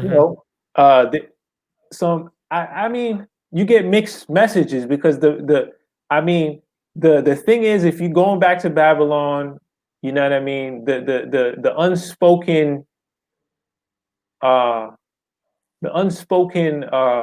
word. Well, you're going back to your vomit somewhat. Yeah, exactly. You're going back to your vomit. You're leaving the church. You're leaving the truth. You're not following Christ. So it was it's a stigma to leave and come back. There was a stigma on those who decided to leave Egypt to come to America. You just got, there was, this false sense of like, this kind of like, I don't know, this is also like it's just like those people, like I said, and there were many things that happened along the way. Like both my grandmothers passed away on my mother's side and my father's side. While I was in Egypt, my uncle passed away while I was in Egypt, and I didn't come here, and I didn't go to the funeral. My mom called me. My mother called me. She asked me, am I going to come? Your uncle passed away, and your grandmother passed away. Are you gonna? And I was just like, I can't come back there. I'm not coming back there. It doesn't matter what. It doesn't matter what the case is. I'm not going back there. So I mean, like I'm saying, I gotta live with that. And I mean, like I said, just the stigma. I wasn't here for my family when they needed me through those hard times. You know what I mean? And certain things like that. Imagine you died over there, and Right. what your family would have went through. Right. Because of that, and then Can't imagine that. what if? So you make your mind up. You're like, I'm leaving, and not because obviously you're having some discrepancies with how the church is being run there, and questions are coming through your head, but you make the decision to leave Egypt, because you want to be there for your daughter. From when you're looking at your daughter's like, if I'm going to be here for my daughter, I got to go back to quote unquote Babylon. Things change real quick when you got a child. So when you get back to the United States, yep, what happens there? You the place that supposedly wants to kill you, you heal. They helped you, and you're back to somewhat of a full bill of health. You're back with the church. I'm assuming. Oh yeah, I'm good. I wasn't good right away, man. I had to. Yeah. Well, let me tell you something. Let me tell you, so shortly after that, I'm making my decision to leave, and I'm speaking of, I'm putting that out there, and some of it is received, some of it is not. I have some people saying stay, and I'm looking dead at the individual, like, look, man, I might not make it if I stay. It's like I gotta go. This is not about me trying to go back to Babylon just cause. Because you want to party up and this I don't know what else, I don't know what other people had to leave for, but I gotta go, you know what I mean? So you got that situation, and then so I'm planning my departure, and I'm getting ready to leave, and one of the biggest things that really shook, number one, I'm asking the Most High, if I was supposed to be here, why am I so sick? Why is this happening to me? All I wanted to do was just follow what you said, leave that place, come here and do your will. This is all I wanted to. I don't understand at this point. Why am I getting so sick like this? You understand? Why is this happening to me? I just wanted to just serve the Most High and do the things that He called me to do. So I'm battling that, and then I got certain things I'm starting to see that's just like inconsistent with what the church once taught being promoted. And it's a video Elder Ricard puts out where he's talking about Babylon full circle, and he's back in Babylon, and I'm like I said, this is like around a time some of the things I started to see, but then again, I still decided to stay. But after I decided to leave, two things happened. Elder Ricard put that Full Circle Babylon video out, and he started talking about how he was seeing that the abomination that maketh desolate is homosexuality, whatever that means. I totally disagree with that. I had no idea what he was talking about. I had no idea. I started to see people putting a play and spin on scriptures, multiple plays and spin on the same scripture, but multiple different spins and different perspectives on the same scripture. You have like one scripture, but you have like three different interpretations. Right. Over time, what I'm saying is like you wouldn't know this if you just came in. You wouldn't know that. But from like I have a very good photographic. It's not a photographic memory, but I have a memory, bro, that like I recall like Bible teaching very well. Like I can recall like scriptures, interpretations on stuff. And as soon as he said that, I'm like, we never taught that before. Yeah, it changed. I've had the same. I went through the same thing as you. Like, yeah, we'd watch an old video, there was this interpretation. Yeah, and then 2 years later, the interpretation changes. Thank you. I went through the same thing. I was like, hold on. He said and that's, to be honest, that's when I stopped listening to him about 6 months in, because when you listen to him constantly, how it is when you first come in, that's all you listen to. And if that's all you listen to, you start to pick up on the inconsistencies, and like he backtracks on certain things, so on and so forth. Like he will say birthdays are satanic, so on and so forth, and then later on he'll be like, oh no, Yeah, you exactly. can't acknowledge your birthday. What is it? Right. What is it? But anyway, brother, you're saying you're going through these things, which a lot of people who leave, little things are starting to happen where I'm actually becoming more sensitive to the spiritual stuff about the spirit, and I'm kind of starting to see the church stumbling. Like the church was basically stumbling at that time, but they were trying to cover it up, huh? The church was never stable from the beginning. That's a fact. And that's what a lot of people say, and that's what a lot of people say that I speak to, who from the past, who are like, yo, it was never. But anyways, it's kind of like, I'm like, well, I don't agree with that. That's not what I was taught. That's not what we used to teach or we understood. And like, that can't even be corroborated with scripture. So then another big thing that happened was, for me, was this whole Obama thing. Obama was supposed to be the Antichrist. He was supposed to be the guy, he was supposed to be the last king of Babylon. Nero. You know what I mean? He was gonna burn the joint down, and you know what I mean? That's what I'm waiting on. I'm waiting on then Trump gets we went through Daniel, and the elder broke it down, like why he feels that this guy is Obama. Why Obama seems like the guy who's gonna initiate the takedown of America and the martial law and all of that. And so you know what I'm saying? I I tell you, and I speak to people in the congregation. I've been open with certain people, and I mean they tell me, like, they'll straight deny, like tell me, like, Ricard never said Obama was going to be the one, blah blah blah blah. Well, at that time, that's what I believe. That's what I perceive that was being brought out. That's what I ascribe to. Okay. Why did you ascribe to it? Because he taught it. Because the man taught it.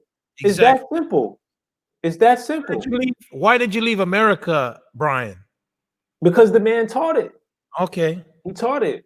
It's that simple. Point. It's like just take some accountability for the situation. That's all. I wouldn't even be on this platform if accountability was taken from the situation. I wouldn't even be here. But anyway, let me tell you something. Like, and not just to digress. Of course, I don't want to break your chain of thought. But when it comes to false prophets, do you think Ellen G. White took responsibility for her false prophecies? No, she didn't.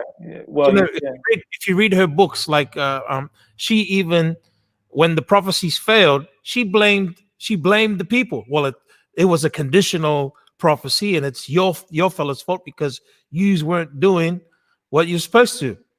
It's a bit like this situation. Well, I never told you to leave. Yeah. I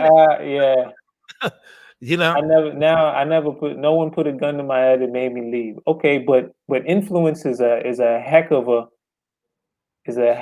tool. He's a self-proclaimed persuasion is a heck of a device. For sure. But we want to act like that persuasion, because if I persuade you to do something, even though I didn't physically make you do it, I had a part in it in your decision making. I had some part in it. But anyway, false prophets never take credit.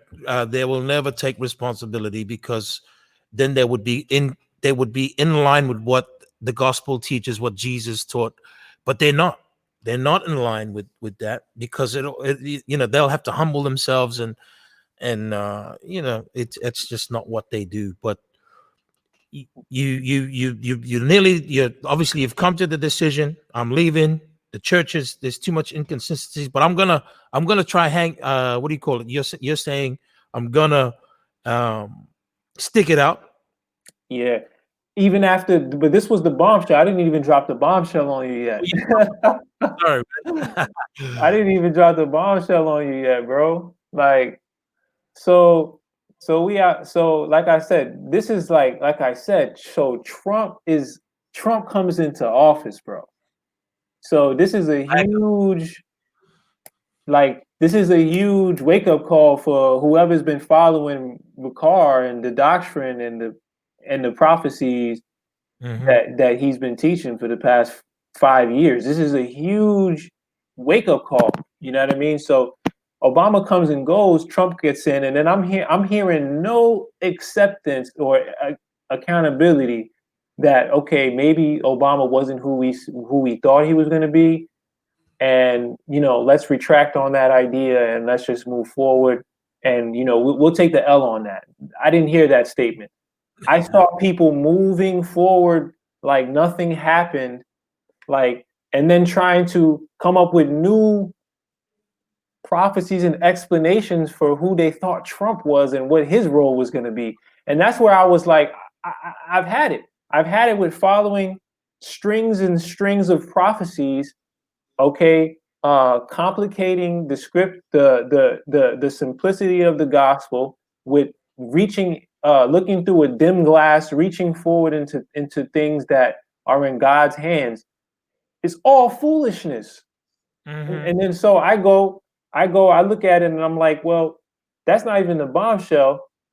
So Gabar drops a video talking about who he thinks Trump is, and Trump is gonna Carlos. Yeah. Elder Gabar out of New York drops a video. Mind you, I'm in Egypt suffering, going through what I'm going through, and I'm watching these guys who were once talking about flee Babylon standing next to each other, like the dudes in New York, in the church walking around talking about flee Babylon, and now you're back there. That's number one. Now I had to deal with that. But the bombshell was Elder Gabar coming on, making a video talking about how, you know what I mean? And I mean, I'm an emotional person when I get, you know what I mean? Especially when I speak on these types of topics. So, I mean, believe me, I mean, but anyways, just for those who know me or who don't, this is not even normally how I speak, but I'm definitely riled up about this situation, especially when I'm speaking about it. But at the end of the day, Elder Gabar drops a video talking about how, who he believes Trump is going to who he believes Trump is, and how he's going to cause the 10 horns to hate the whore, and then I'm like, yo, y'all just running strings of prophecies and tagging people along, and you're not really none of this can be corroborated as like this, you know what I'm saying? And then he comes out and says, this is the bombshell. He comes out and says, as a church, we're kind of recollecting ourselves, and we're just going to, we have a new direction for the church, and that's to preach the gospel across the four corners, and he put out this decree somewhat. He was just like, everybody who fled who left, you guys should come back. You guys should come back, and we should work on doing the work. We have a lot more work to do. And he actually and I've had conversations. He's never leaving. He's told me this. Yeah, listen, man, that's like a dagger. That's crazy. I didn't even know that, but that's like a dagger. He's never leaving. Anybody who is really following the church. Carlos, give me a call, man. You can call me anytime. But, yeah, and like I said, I don't got any problem with the brothers like on that level. I'm just speaking on them. I'm speaking on what transpired here and the things that affected me. You know what I mean? Like, you know what I mean? But at the same time, it's like, I didn't, I didn't even know that. But at the end of the day, he comes out like making a decree, like everyone who traveled, you out sitting in the middle of nowhere doing nothing, basically come back. Like we have Why a were lot they of work to doing that do. though? Why were you doing that? First of all, I don't even know how you could get on a microphone and say something like that, not knowing how that could affect people who have sacrificed their lives, You did. and that actually really left thinking that we were going to be, People died out there. Am I wrong for saying that? Did people die out there due to like health complications, things of that nature? I know of 2 deaths. Yes. Wow. I know of 2 deaths, man. You could have been the third. Yeah. Oh yeah, easily, man. Easily. It was bad. But So so the to drama, the go woman. through that and to go through that, to sit there, and I'm talking about that's not the only thing that I went through. I had to deal with being away from what was normal to me, being in a different country, listening to a language that I didn't speak, a culture and a religion that I wasn't a part of. And like I said, like no disrespect to Egyptians. They are really there's some really good Christian some really good Egyptians, and I met a lot of great ones out there. Sure. But they have their issues, with how they run the country within itself.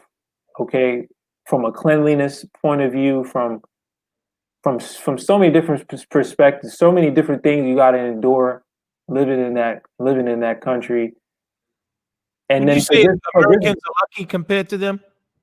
huh? Would you say Americans are lucky compared to them?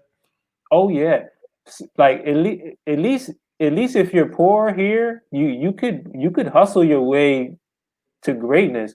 Well, there's Oh, free and housing too. that You have free right. housing in America. In some of these countries, man, like if you're poor, you may be poor for the rest of your life. Like you may be there's you know what I'm saying? Like there's no way out of that. There's no way out. And so, like I'm saying, is just like we had to endure way more than just um we had to endure way more out there than what people think. I can I'm imagine. talking about just the conditions, and you know what I mean? And I mean things like I said, over time, you know what I mean, things improve, you know what I mean, for other people. And like I said, like for my situation, just wasn't the case. You know what I mean? Like I said, there's people there, there's nice places in Egypt you can live, and you know what I mean, there's communities where things are up to par. But my particular case, that wasn't the case. So he drops the bombshell. Oh, you guys need to come back because you're sitting out in the middle of nowhere doing nothing. And I mean, I'm kind of just paraphrasing it, but that's along the lines of what he said. And I mean, I'm sure the video is still somewhere, unless they took it down, but it's still up there somewhere. Like you could pull the video up and see this, what Gabar is saying verbatim. Like it's still up there. Like Yeah, I've heard him say like it too. and so yeah, I'm not just saying something. I'm not just like saying something just to say it. Like I'm literally sitting in Egypt looking at, and then one of the most profound things was his reasoning that we should be back in the States was Matthew 24. Huh? Yeah. Going full. He went to the scriptures, blow for blow. Persecution, the gospel should be preached within the 4 corners, and then the end shall come. So the end's not going to come unless we preach the gospel across the 4 corners. And basically that was his whole position, that because we're not being persecuted in the earth, persecution hasn't come. We are not in tribulation, so we are free to speak the gospel and not be killed, there's no reason why we should not be. That's a crazy reasoning, Not be. because when Jesus said that, obviously he was talking to the disciples at that time, and they were being persecuted, and they still preached the gospel. So his reasoning behind that, well, he's a poor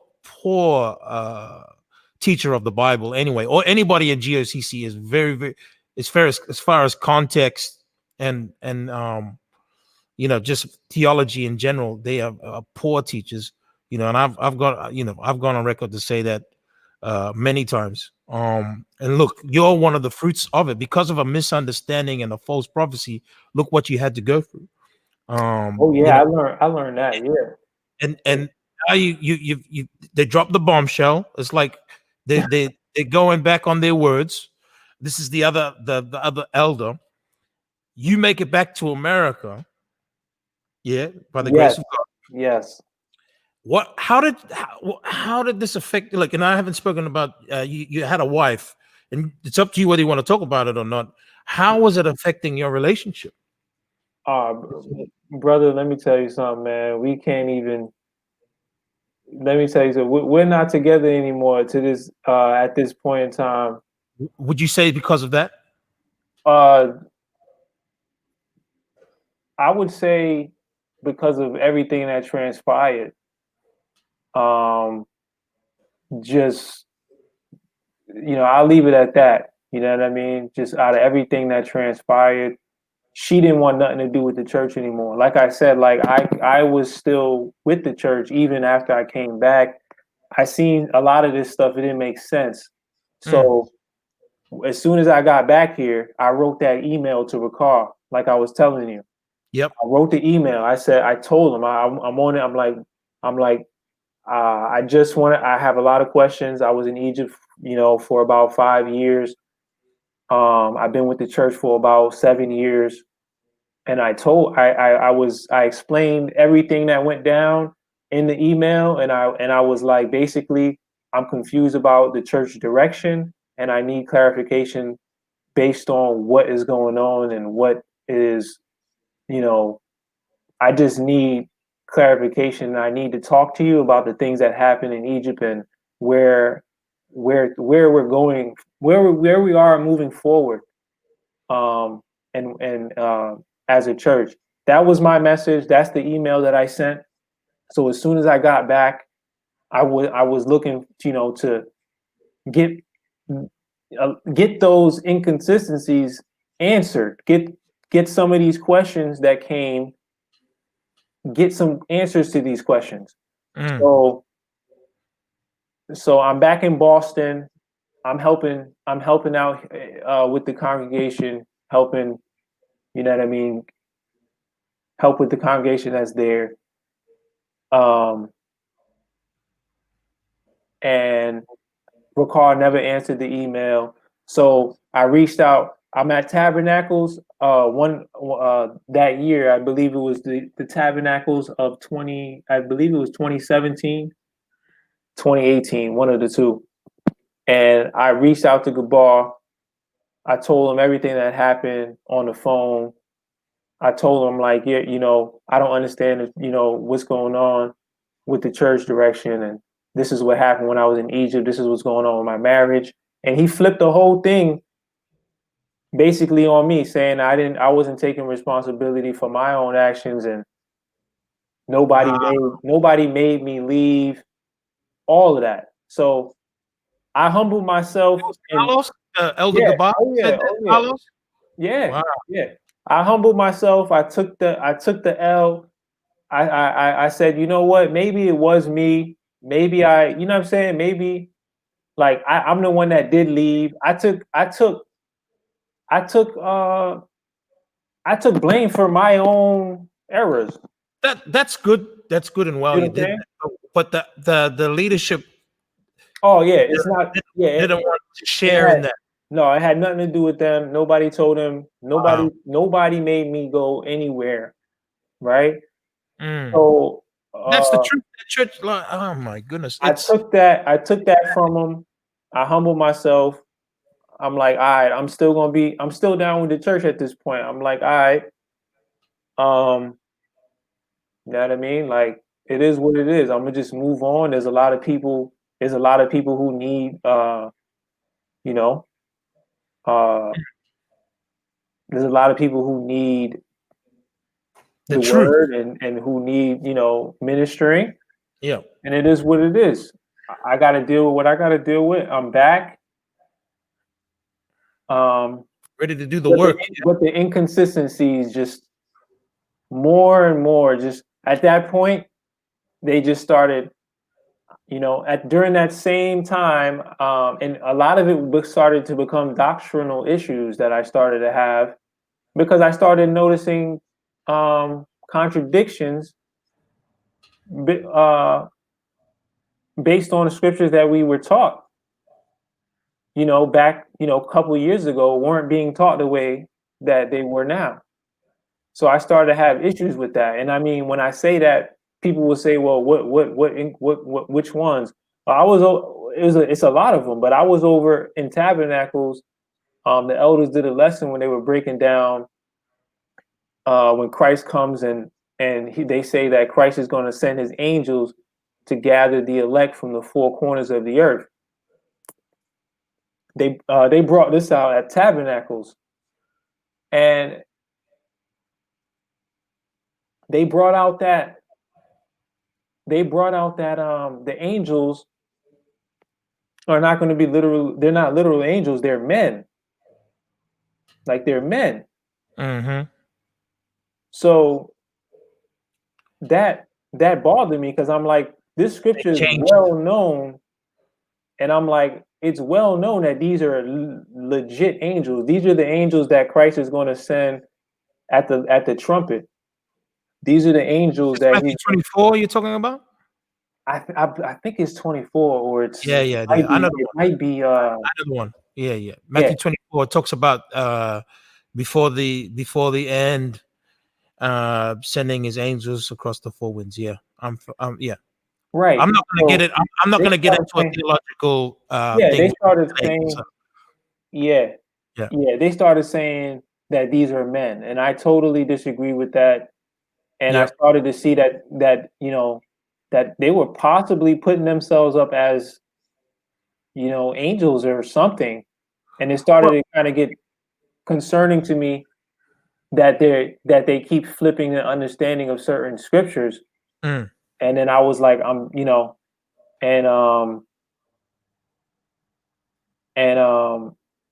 so it was about a year later that I was doing a lesson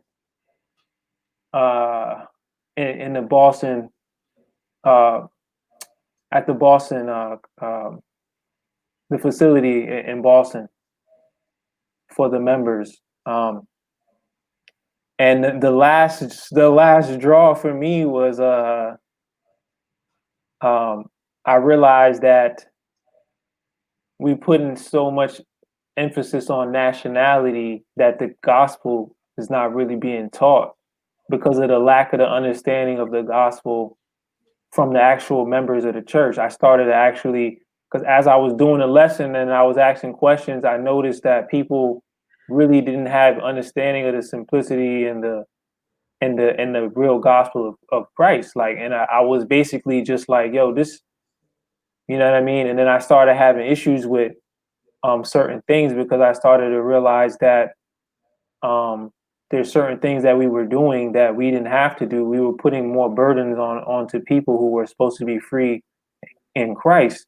And I mean burdens like my personal, like I'm saying, my personal thing, but I started disagreeing with the holy days and certain things that I've grown accustomed to thinking that I had to do, that I just said I'm done. I'm not going to be doing these holy days, and there's so many more things that we should be focused on. People don't even understand the gospel, but they're into all these different breakdowns and prophecies. And I started noticing that everybody is always on this deep knowledge type, breaking down scriptures and trying pseudo to knowledge. go into all these different books, and I started to realize that we're so far away from the truth in this church. We by trying to by gathering up all this, not trying to gather up all this knowledge, we're missing the mark. And we're living in future prophecies. We're not living in the realities of the prophecies that we're in now. We're living according to future events that may or may not even happen, because we might not even be the generation ordained for those things. And we're not really listening to Christ, because Christ says sufficient is to the day, therein. You know what I mean? Like, we live, you deal with the day that God is giving you, and you do what you need to do for that day. You know what I mean? And you and that's how you move. You know what I mean? Like, all of this, it's just, to me, it just started to become, and the whole Hebrew Israelite movement as a whole, okay, had become so tarnished that one wouldn't even want to associate themselves with it anymore. From the type of footage from the other camps, and the type of things that have been said in public by a lot of these guys in these other camps, that, to me, it's like, you go walk up to someone, you tell them you're a Hebrew Israelite, it's like, you're one of those guys. It's kind of like, to me, the whole movement was tarnished, and the whole thing was, what it had started to be, and when I joined it, wasn't what it is now, and it was time to go.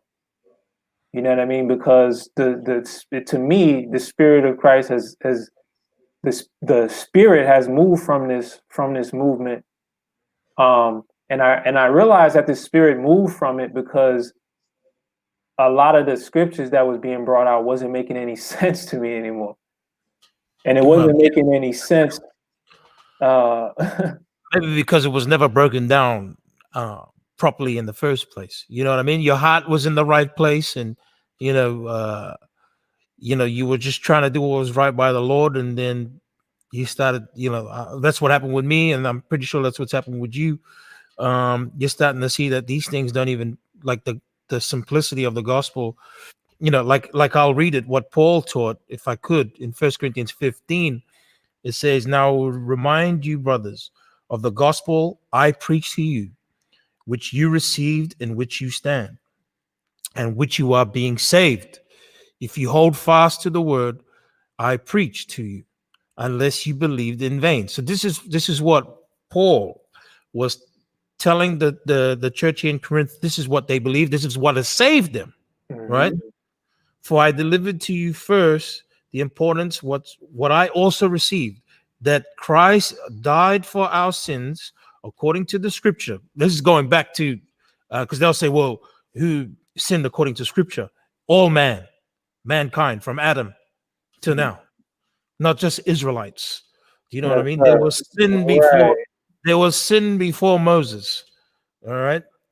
That he was buried, and that he raised on the third day according with the scriptures, and that he appeared to Cephas and then the 12. That's the gospel, that Jesus died for the sins and he raised from the dead.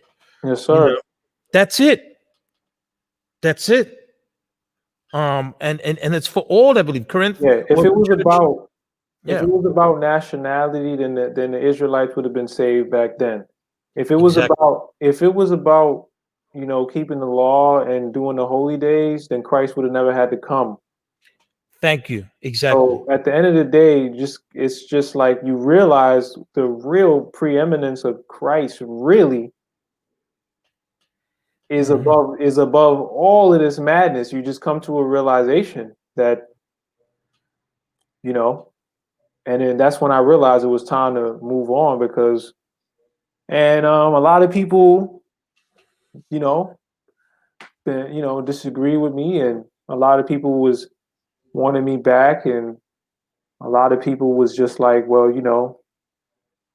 um, you know, you're leaving the church, you're leaving the truth. And I started to see that something's going on here, because I'm not leaving the truth. I'm not leaving Christ. I'm not leaving the Father. I'm leaving this church. Like, get that understanding right. Like, I'm not leaving the truth. So within the way people phrase things and the way people word things, I kind of started to see that people were in a different mindset than you know what I'm saying? Like, so to you, this church is the truth. And the scriptures say that the truth and the life is Christ, man. Like, Exactly. you know what I'm Exactly. saying? And Exactly. I mean it just certain things just, that's kind of when I decided to leave, man. You know. Um Praise God you left, bro, because a lot of people scared to leave.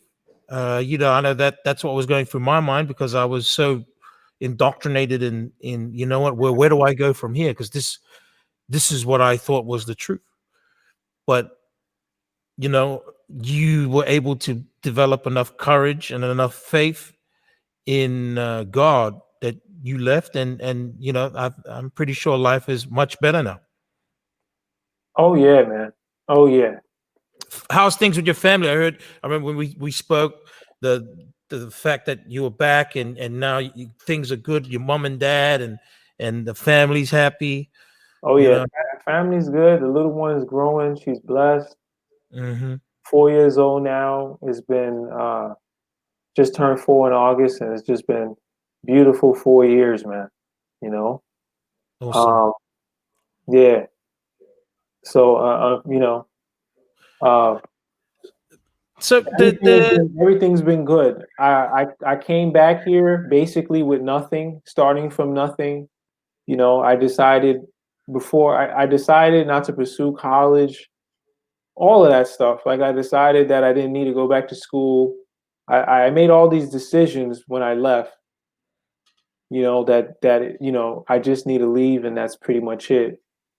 And so I realized that I had to actually, all of those decisions I had to account for when I got back, having really nothing, not able to really, not having the type of education level to actually like get a job that would actually like put, pay for everything. You know what I mean? I'm stuck doing these jobs. I'm like, man, if I would have just went to school and just finished school, you know what I mean, I could have been in a better position. But anyways, like, I got back, you know what I mean? A few things went down. Um, I ended up getting into a free CDL course. You know what I mean? Um, that I found out from a friend randomly, and I got a lot of help from this, the city of Boston, and down in the community centers down there, and I got my license. You know, like, I've been trucking now for a good year and a half now, trucking. Hey, I'm a truck driver too, mate. Hey, that's what it is, boy. You know what I mean? So I moved them things, man. And I mean, I'm able to provide for my daughter.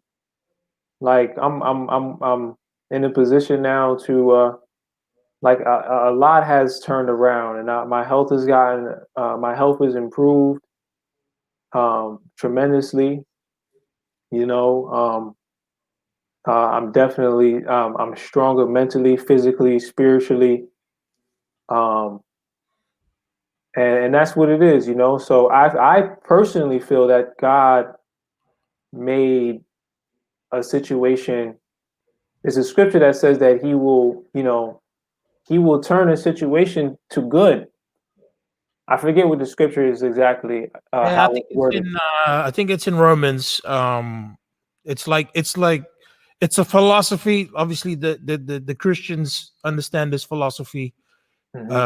because of all things. But it's in a lot of philosophies where, you know, any crisis, you know, can turn into a positive. You know what I mean? In fact, anybody that's successful, right, will tell you that they're only successful because of all the mistakes they've made, and they made the mistakes, and they learn from them. Not they don't continue to make the same ones, you know, and you know, that's we need, like myself and yourself. The only way we're gonna move forward from this is accepting, you know, our holding ourselves accountable, which is Yeah. what the Bible tells us to do, and learn from these mistakes. People will like to criticize me. Why do I talk about the Israelites and all these sorts of things? You know, well, unfortunately, it is part of my history now, and you know, we do have to point out the wrongs, but we also showing that you can move forward from these things, and do, you know, and be successful in life, whatever you whatever you want to achieve, you know. And I know yourself, you're an artist and you've done a few things. Maybe you'd like to share that information, like, so people can check that out. Christian comics, or Oh yeah, yeah. So, oh yeah, always been creative, and I'm always just looking to kind of take some of the biblical things and some of the biblical principles and ideas and things from the scriptures, and to kind of incorporate them into um, um, media. You know, Yep. as far as you know, for for entertainment purposes, but also to teach lessons and to um, show forth the glory of God through through in particular. Like, I mean, I write short stories, and I also do. I'm working on a graphic novel right now. Is there, like, have you got these short stories out? Because I'd like to put it in the chat so brothers and sisters could check it out. Is there a website or something we can check these things out on? Oh yeah, yeah. You just go to brianjaboyne.online. If you could send that to me on the private chat, and then I'll put it up in the mainstream chat. Oh, word. Unfortunately, Andrew's not going to be joining us today. He's got some things he's dealing with, as far as his daughter's not going to sleep. But it's all good, Andrew. I know you're tuning in, and hopefully you can be on the next one. I know, Yeah. ever since Andrew's testimony, a lot of people that were in Egypt have actually reached out, like yourself, Brian, and you know, shared their testimony. I know there's many more that I've hit up Andrew and yourself, and you know, I want them to know that there is a platform. This is, you know, a place where they can come and share their stories without and just be truthful. You've been honest today, and it's been awesome, bro. Thank you, You bro. know, Yeah. and from what I'm hearing, the church that you were a part of in Cairo, is that still around? No, I was in Alexandria. You were in Alexandria. Yeah, the congregation, the church in Cairo. I'm not sure as to what exactly is going on with the church there. So Okay, so I know Alexandria. that, yeah, I was Did you there, keep and in contact with them? You know, things of that nature. man, I speak to the brothers every so often, and I got a lot of love for those brothers out there, man. Mm. You know, I really do. We we spent some years out there bonding. You know what I'm saying? Like, I got Yeah. I got a love for the people out there that'll never fade away. You know what I mean? So all of, you know, and the majority of everyone that I know is doing fairly well. You know what I mean? God bless them. I feel like the Most High made good in their favor as well. Mm. You know, I don't feel like it was anything necessarily. I feel like it's a blessing that God saw all of our situation. He saw us, and he turned, he turned the negative situation into something good. You Mm. know, for them per se. For those, I can't speak for on you know. That's probably on an individual, by each individual. Like, obviously, it was supposed to be a church migration and all these sorts of things, Yeah. but that never happened. It fell apart. We can, Hmm. you know, we can pretty much, from what we've been hearing, and like I said, hopefully, we can have these other people that have reached out come on and just let people know, because these guys are just liars, and but people are going to believe what they want, but we have to do our part, and I think it's for me personally, uh it can help with the healing process, coming out and expressing these things, because sometimes holding this inside, and you're probably watching people in the comment sections. If you ever watch a GOCC lesson, they're all saying Khan Elder, and they're just worshiping him, and yet they have no idea about who this man Richard really is. So it's sad. So we're not here to make people happy or anything like that. We're just here to tell it how it is. And I appreciate you, Brian, coming on tonight and sharing your testimony.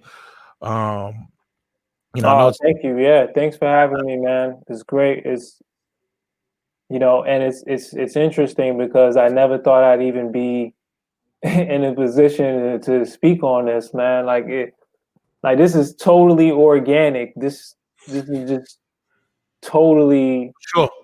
you know what I mean? Like I had no intentions on speaking on these things,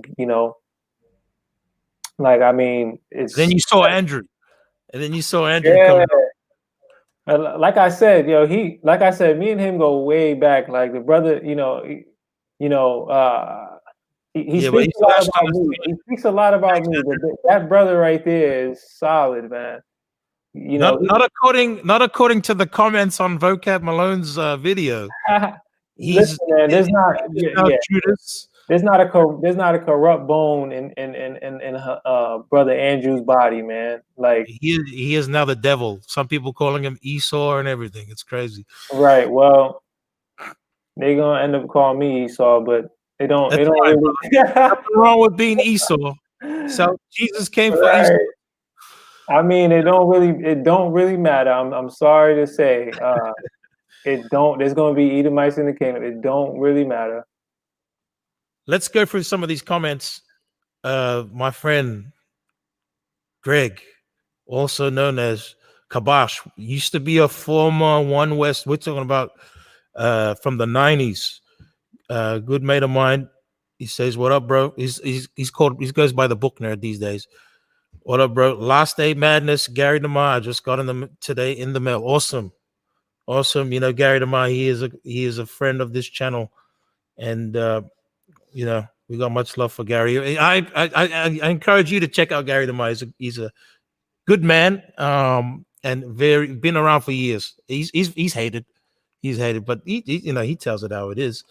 What else we got? We got GOCC is just the PG version of the ISUPK. I'm going to have to agree.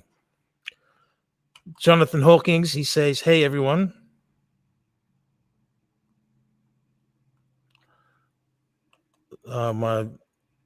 My missus, what's going on?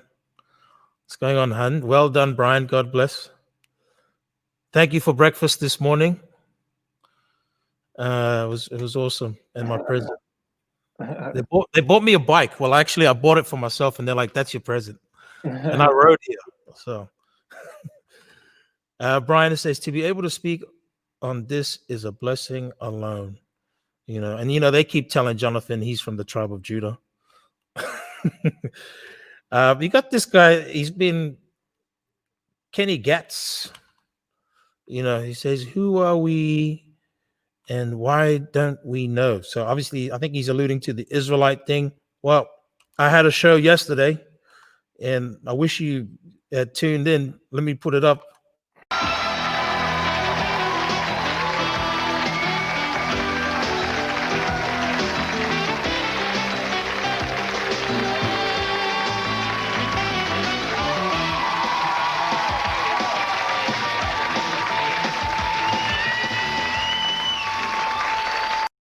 I just love the '90s intros for the shows. You know, I think it's more nostalgia for me. But we had a show called yesterday called "Are You a Jew?" You should have came on there yesterday. Maybe we might do part 2, and we'd love to have you on. What's his name?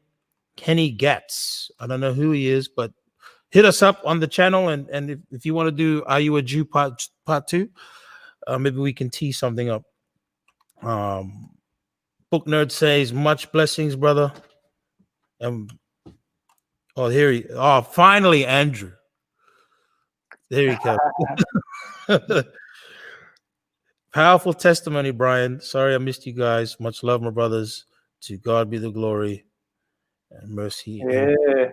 100%. 100%. Peace, bro. Yeah, thanks for ditching us, mate. I won't forget this. But anyway, you're all good. Jonathan Hawkins says, calm. Great share, Brian. A season you have to go through. Praise God for bringing you back. 100%. Mm-hmm. And you look, I appreciate you coming on here. Hopefully, this might inspire others that have, actually had to go through this, the trauma because of a false prophecy. Speak, because this reality is, if this prophecy was made, it could have saved a lot of heartache. You know what I mean? You know what I mean? I'm not going to talk about the what ifs, but you could still be married. But it's these it depends. Like, you know what I mean? I don't think the most disappointing part of it is that they'll never say, well, you know what, I was wrong for that. That's the frustrating part. But you know what? You can expect that from false, prideful, narcissistic prophets, so-called. Kenny Getz. Oh, yeah. So, yeah, hit us up on the channel, man. If you've got an email or something, we can do that part 2 of the show. Are you really a Jew? I really like this. And when the guy came on yesterday, we had to do this so many times because they couldn't prove it. But hopefully, maybe you could do it, Kenny Getz. But yeah, hit us up, man, and would love to have you on and have this discussion. So, any final words before we finish up, Brother Brian? Any encouraging words to those out there that are contemplating joining Hebrew Israelism, or or anybody thinking about going to Egypt? Oh yeah. Sure. I definitely, as a Christian, as someone that's trying to follow Christ, I wouldn't recommend jumping into any of the Hebrew camps or ascribing to any of that type of understanding. And I wouldn't try to link in with any of those Hebrew established churches. And I would definitely say that there's a lot of good people out there, good Christian people out there, good people who have a firm understanding of the gospel. And I would say, pray about it and do your best to link in with those groups, because they're out there. I mean, it's still a small number, but there are people who really understand the gospel. And I would say that we should definitely be weary in the last days of men. I'm sorry to say it, but who we yield ourselves to, who we give ourselves to, we have to be very, very critical of people who are speaking with a Bible in front of them. It could be, you have to be very critical. I don't know how else to say it, but you have to examine everything, question everything, pray on everything.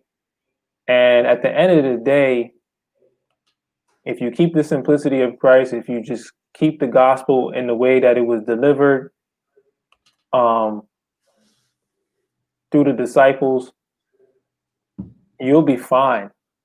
You know, you know, get out there, you know, spread the word, do what Christ said to do, show people Christ in you. You know what I mean? You know, get out there and just keep the simplicity of the scriptures, and you'll be fine. Like, and just beware of men. Like, there's nothing. I mean, Christ said that people would come in the last days and deceive many. He said that. He said, take heed that no man deceive you. This is one of the first warnings that he gave. So we're in that time. We're in the last days. There's a lot of stuff going around. There's a lot of false doctrine going around. There's a lot of stuff, but anybody telling you that you have to do something based on what they saw in scripture is a red flag. Anybody saying that, you know, anybody, you know, giving any other prophecies outside of what Christ prophesied, that's a red flag. Anything outside of what Christ said to do, just stay in line with what he said, and you'll be fine. You know, 100%. 100%. It's funny because even in my experience, and I'm glad you said that, because I think I would say the same thing. I've spoken to people, right? Been in the faith for a long time, don't know the Bible, don't know the history or anything like that. You know, and I was in that GOCC stuff, and I would go to them and I would try to do, you know, like the scriptural acrobatics and the jujitsu, you know, jumping all over the place, taking things out of context to try to trick them, even though that wasn't my intention to trick them. I thought this is how you're supposed to do it. But because they knew the simplicity of the gospel, they were never moved. They were like, yeah, I understand what you're saying, but you know, Jesus, he's my salvation. He's you know, and these were good people. They would say stuff. Yeah, I met people like that too. Wow. They love their neighbors as themselves, and you know, I bet you they were the most charitable people. And then, you know, probably at the end of the day, they might be eating a pork chop, you know, and then we would describe those people as evil because they decided to have pepperoni on their pizza. And that's ridiculous. That is just pure madness. Do you know what I mean? When I look back, and I'm sure you feel the same way, you probably cringe, you know, at some of the things he used to do. But let me share this scripture in 1 John 4:1. I'm reading it out of the Good News Bible. It says, "My dear friends, do not believe all who claim to have the Spirit, but test them to find out if the Spirit they have comes from God. For many false prophets have gone out everywhere." And that's what you were trying to say. Be circumspect. Be, you know, I love it when teachers say, you know what, I don't know. Like they might come across something and they'll automatically say, look, I'm not too sure about this. I don't know yet. You know, and a lot of the scholars that I've been learning from, you know, the Michael Heisers, you know, who else is there? Many of them, they always, because I think the people that are in the know, the PhDs, the doctors, and that, they'll always say, look, one thing I know is that I don't know much, you know, because there's so much information out there. But the people that suffer from Dunning-Kruger, cognitive bias, cognitive dissonance, they know everything. They know everything. They know, you know, all these things. And exactly. And yeah. I mean, like we were saying, like the thing that what I'm trying to tell brothers and sisters is, you're gonna eventually go down a rabbit hole of genealogies and this sense of nationality, national pride of who you are, and that's gonna really it's really going to affect your, like I'm saying, like that's going to take kind of it's going to really take Would you how say can I your say? focus off Yes, yes, yes. the prize? Yeah, And 100%. and then you'll end up on a wild goose chase to a certain degree, but striving in genealogies and certain things like that. Sacred names, doctrines, and all these sorts of stuff. Yeah, It's and all relevant. at the end of the day, it is genealogies because, like I said, the whole Israelite thing is summed up in one thing. Uh, the Jews were scattered across the four corners of the earth. They could be anybody. They could be anybody, and the scriptures summed up. You know, there's neither bond nor free. There's neither Jew or Greek, male or female. Just like Paul says, man. Like we're all, we're We're all all one in Christ. we're all one in Christ. Like, what am I striving about? What am I trying to, what does my nationality mean? I could be African. I could very well just be African. Like I could be, And there's nothing wrong with that. Is like, there anything wrong with being African? there's nothing wrong with being an African. Like I could be West African. Like Yeah, literally, well, that's where the slaves came from. So yeah, and we have to come to grips with that. We have to, I would say, as black people, we're bouncing around Hebrews, Egyptians. Let's not even talk about Egypt. Excuse me, let's not even talk about the Hebrew movement. There's many black nationalist movements. Some people some say we are the Moors, some say that we are the Egyptians, some say that we are the Hebrews. some say Nation of Islam says that you guys were like Islam is a black man's religion when Muhammad was an Arab, and in fact, if you go into the Hadiths, he describes himself as being white. In fact, he bragged about his whiteness. Right. There's a hadith that says anybody that calls Muhammad black will be killed. And there's scriptures in that are out of context when it's referring to the Song of Solomon. When Solomon says he's black, those scriptures are out of context. Yeah, it's talking about a woman. Yeah, woman is not only a woman is speaking, but she's not necessarily speaking about being black. She's speaking about being burned in the sun, not comparing herself to this to blackness. But I'm gonna give you for an example, because people will see like in our culture, right? In Polynesian culture, Polynesians generally brown, right? Yeah. They're not called like only sometimes white people call them black, but say for instance, there'll be a dark skinned Polynesian. Mm-hmm. They always call, well, hey, he's like, they'll say, oh, he's black. Do you know what I mean? And it's the same in a lot of cultures. You have like a general skin tone, and then someone comes a little bit darker, and they're like, oh, he's black.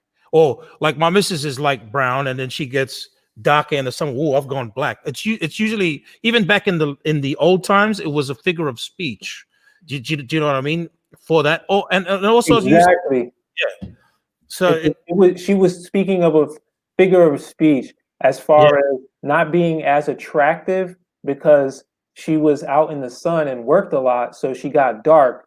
And so basically during that time, being dark in the sun, it was kind of a stigma associated with people who had dark tans because you were perceived to be like a working person, not really like someone like you're not, you wouldn't be classified as someone, that someone would want to be with you. So there's a whole history associated with those scriptures and there's certain things that you got to put into according to the times to understand that some of them, and a lot of the scriptures on color just don't add up. The feet brass doesn't add up. Christ's hair as it says like wool. It says white. white as wool, not white Yeah. like wool. So That's it's so many, when you start looking at the scriptures and then you start asking yourself, why every time I open the Bible, I see color? Why every time I go into the Bible, I'm talking about black and white? Why every time I go into the Bible, you know, it's something racial? When Christ set us free from racial stuff, he set us free from that. He said, Mhm. there's no Jew, there's no Greek, there's no, bond free, female, male, female, Scythian, whatever you want to call yourself under the sun. After Christ went to the cross, we're all one in Christ. And those who are not of this of those who are not of the stock of Abraham, they have all been partakers, made partakers of the promises of Abraham. Period. Mhm. Period. So whether I'm an African, whether I'm an Israelite in Christ, I'm still a partaker of the promises of Abraham and all the things that were promised to the Jews. 100%. And that's It doesn't matter. It doesn't matter. It doesn't matter. Matter. It doesn't matter. It doesn't matter. It Period. doesn't. That's my personal conclusion. Going full circle after 10 plus years, I'm laying out what God has put on my spirit concerning Hebrew Israelite, the whole thing. See what I'm saying? For sure. Like, you could I agree agree. with me, disagree with me. I'm not saying everyone should adopt that, but that's definitely where I'm at with it. And That's what the early church taught. And I got love for the Hebrews. I got love for the Christians. I got love for the white man. I got love for the black man. I got love for the Chinese man. I got love for everybody. And that's just period. It is what it is. And Thank God. and I mean, if we keep in those laws, love thy neighbor, love God, with all thy heart, all thy soul, all thy mind, right? And love thy neighbor as I love thyself, you fulfill the whole law. Mhm. Like, That's right. you fulfill, Christ has made it so that we fulfill the law with those two commandments. And people struggling to do that, yet they want to try to keep tabernacles. That's exactly what I'm trying to say. Christ, we don't understand exactly what Christ has done within the Hebrew community. We don't really understand that he's actually set everyone free from these things. Mhm. And he set us free from these things. And I mean, I know people will argue and try to show that they'll try to show Christ, they'll try to show the disciples keeping the holy days and things like that. But the scriptures say, one man esteem another day over another.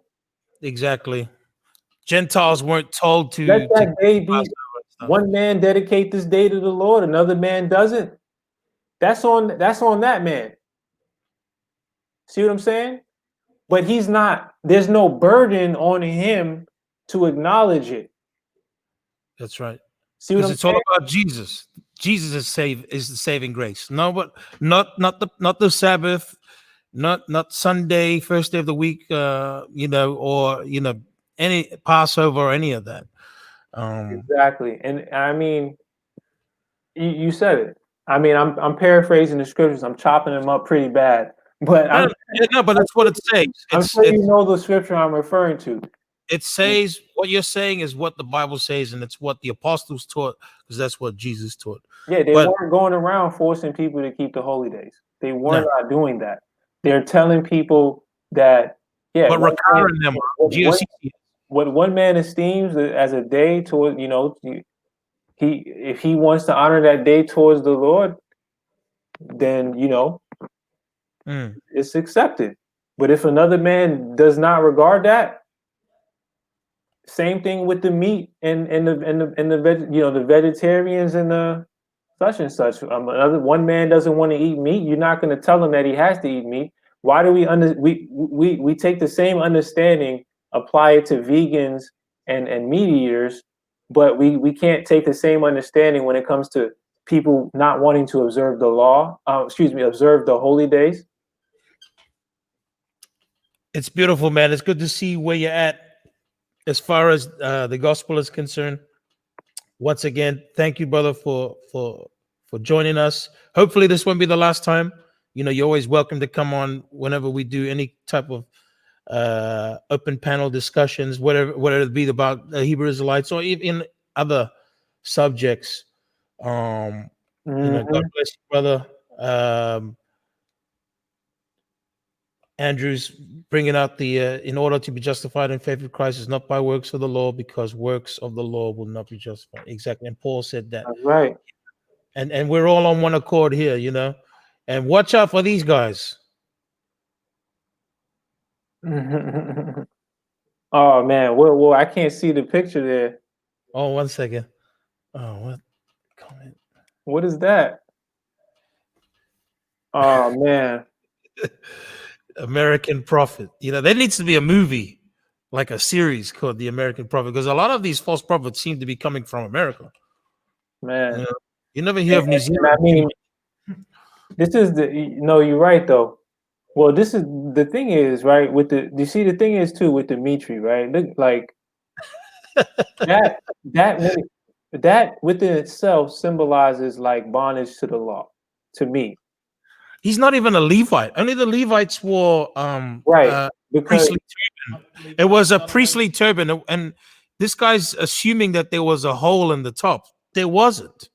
There's no, like the whole thing is like, yeah, not only that, not only it wasn't just Levites. Levites couldn't walk around with that. Like it was, you had to be a high priest wearing that. Yeah, that's part of the high priest garment. That's part of the high priest attire. It wasn't even regular Levites walking around with that. You couldn't wear that. It was something that was specifically worn and made for the high priest, you know, that would actually partake in the sacrifices. So if some, like, to me, it's like, you know, it's just, again, it's kind of like the unspoken words, but it kind of just shows where your spirit is at. But yeah, not only you had to be a Levite, you had to be of Aaron's seed. And then you had to be a high priest to actually wear something like that. And then at the end of the day, right? So what the image is there is that you're a high priest speaking to the people. So that's kind of like the subliminal. 100%. It's all exactly. Read between the lines for these guys. Yeah, you're basically a high priest speaking to the Israelites, where if you want to be real about it, right? Nobody should be wearing that, because the only high priest, since the only high priest is Christ now. So technically, really nobody should be wearing that. That's right. Because he's in good company though. He's got David Koresh. That's Ben Ami. You got Yahweh Ben Yahweh and Jim Jones. Yeah, those guys, man. Yeah, but we better end this. You know, I've got that Michelle's laughing. Kenny Gatz is just saying, yeah, just do what you want. We never even said that, but you know, you can have whatever. I don't know what's wrong with your ears, but thanks once again, bro. We gotta catch up. We'll catch up again soon. Yeah, for sure. I put the link in that joint for you, by the way, too. I put it up in the where is it at? Make sure you check it out. Yeah, you just go. Yeah, you can just go there and subscribe to my email. Subscribe to my email. Yep. Jaboin. Online. You speak Creole? A little bit, man. I got pretty born here, pretty much didn't speak it enough in the house, but I could speak it if I wanted to, but I'm not like fluent in it. Yeah. You know what I mean? But yeah, man. Now, thanks for coming on, man. Really appreciate you, brother. Thank you, man. God bless, and we'll You're catch welcome. up soon for sure. We'll catch up soon for sure. Oh yeah, for sure. Yeah, let me know. Let me For know, sure, man, bro. whenever you. Man, I accidentally removed you up in the middle of the stream. All right, bro. We'll see you soon, no? All right, peace, brother. Peace. But that was Brother Brian, former GOCC member who fled with the church. Hopefully, you enjoyed his testimony. It's been a productive weekend, I think, as far as exposing the Hebrew Israelites. Productive week. In fact, you had Andrew come on Vocab's channel. And yeah, it's this week's kind of been productive. Like, obviously a lot of hate messages, but a lot of positive messages too. So Kenny Getz, wait, you can wear what you want. This was a funny show. I don't know what's funny about people almost dying in a foreign land because your leader your leader tells you to leave, and then you get a divorce and other people die, and you're in the middle of the Arab Spring, and you've given up everything because your spiritual leader, your Bible teacher, tells you to leave. I don't know what's funny about that. You must have a weird sense of humor. You probably the type to laugh at an abortion clinic or something like that. Yeah, Kenny Getz.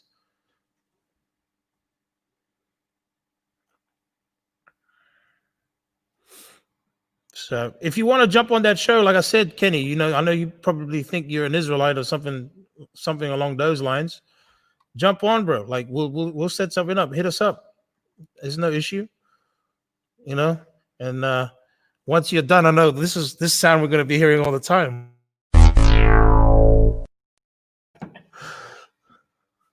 That's right.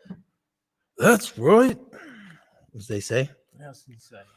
He's got more. Brother Uncle is talking about the scripture about Romans. No, it's actually Peter in the book of Acts, the 10th chapter. And that's talking about what do you call it? The unclean people. The testimony should be heard by every church, GOCC church. Yeah, it should, man. But they'll be falling on mainly deaf ears, You got the Rakarites, man. They love Rakar. It's like Muslims and Muhammad. You can't tell a Muslim Muhammad is a false prophet, even though you got all the evidence there. There's so much evidence that the Quran is false. Muhammad was never a prophet, and he did some very, very wicked things. In fact, in the Surah 434, it allows you to beat your wife. You can't tell a Muslim that, they have cognitive dissonance, cognitive bias, and, it's a psychological thing. But 100% agree. That's why we do these things.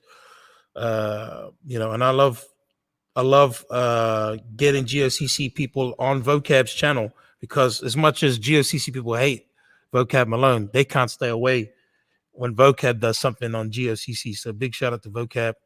Make sure you check him out and support his Patreon. Yeah, he chose to leave, but on what? Did he read the scriptures and came to that conclusion? I don't know what you've been I don't know I don't know how your brain works, but it's crazy. The fact that you would laugh, you think the show's funny. The man nearly died and lost everything, missed funerals. You laugh at that. I can imagine doing a show with you, bro. We'll be doing this, the Israelite show with you. We'll be doing this the whole time. And then that's your doctrine, right? Kenny Getz. Kabash, I can't wait to do another one with you, man. But if there's anything else, I'm gonna leave the Father's Day dinner. I know my missus cooking up some lamb shanks. Can't wait to get into that beautiful stuff. But once again, did you want to say anything, Sam? Awesome. Well, if there's nothing else, once again, thank you guys for joining us.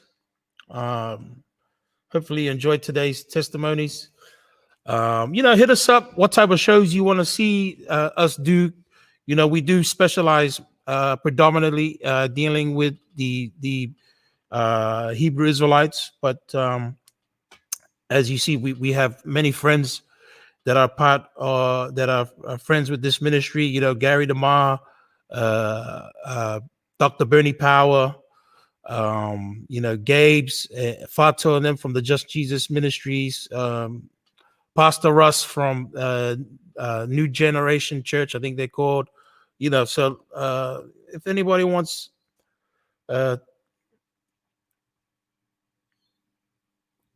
he says he lived without, he didn't say that. He didn't even say that. I don't know what type of Kenny Getz sounds like it's past his bedtime. I agree. Maybe Kenny Getz, like I said, if you want to do that show, hit us up. Otherwise, if you're not serious, then you can just keep. Yeah. If you don't want to challenge, if you don't want to debate your cause on another Are You an Israelite podcast.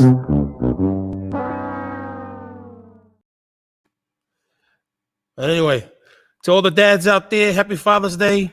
Hopefully you're enjoying it. And we're going to finish off with another dedication to the dads. God bless. And we'll see you next time.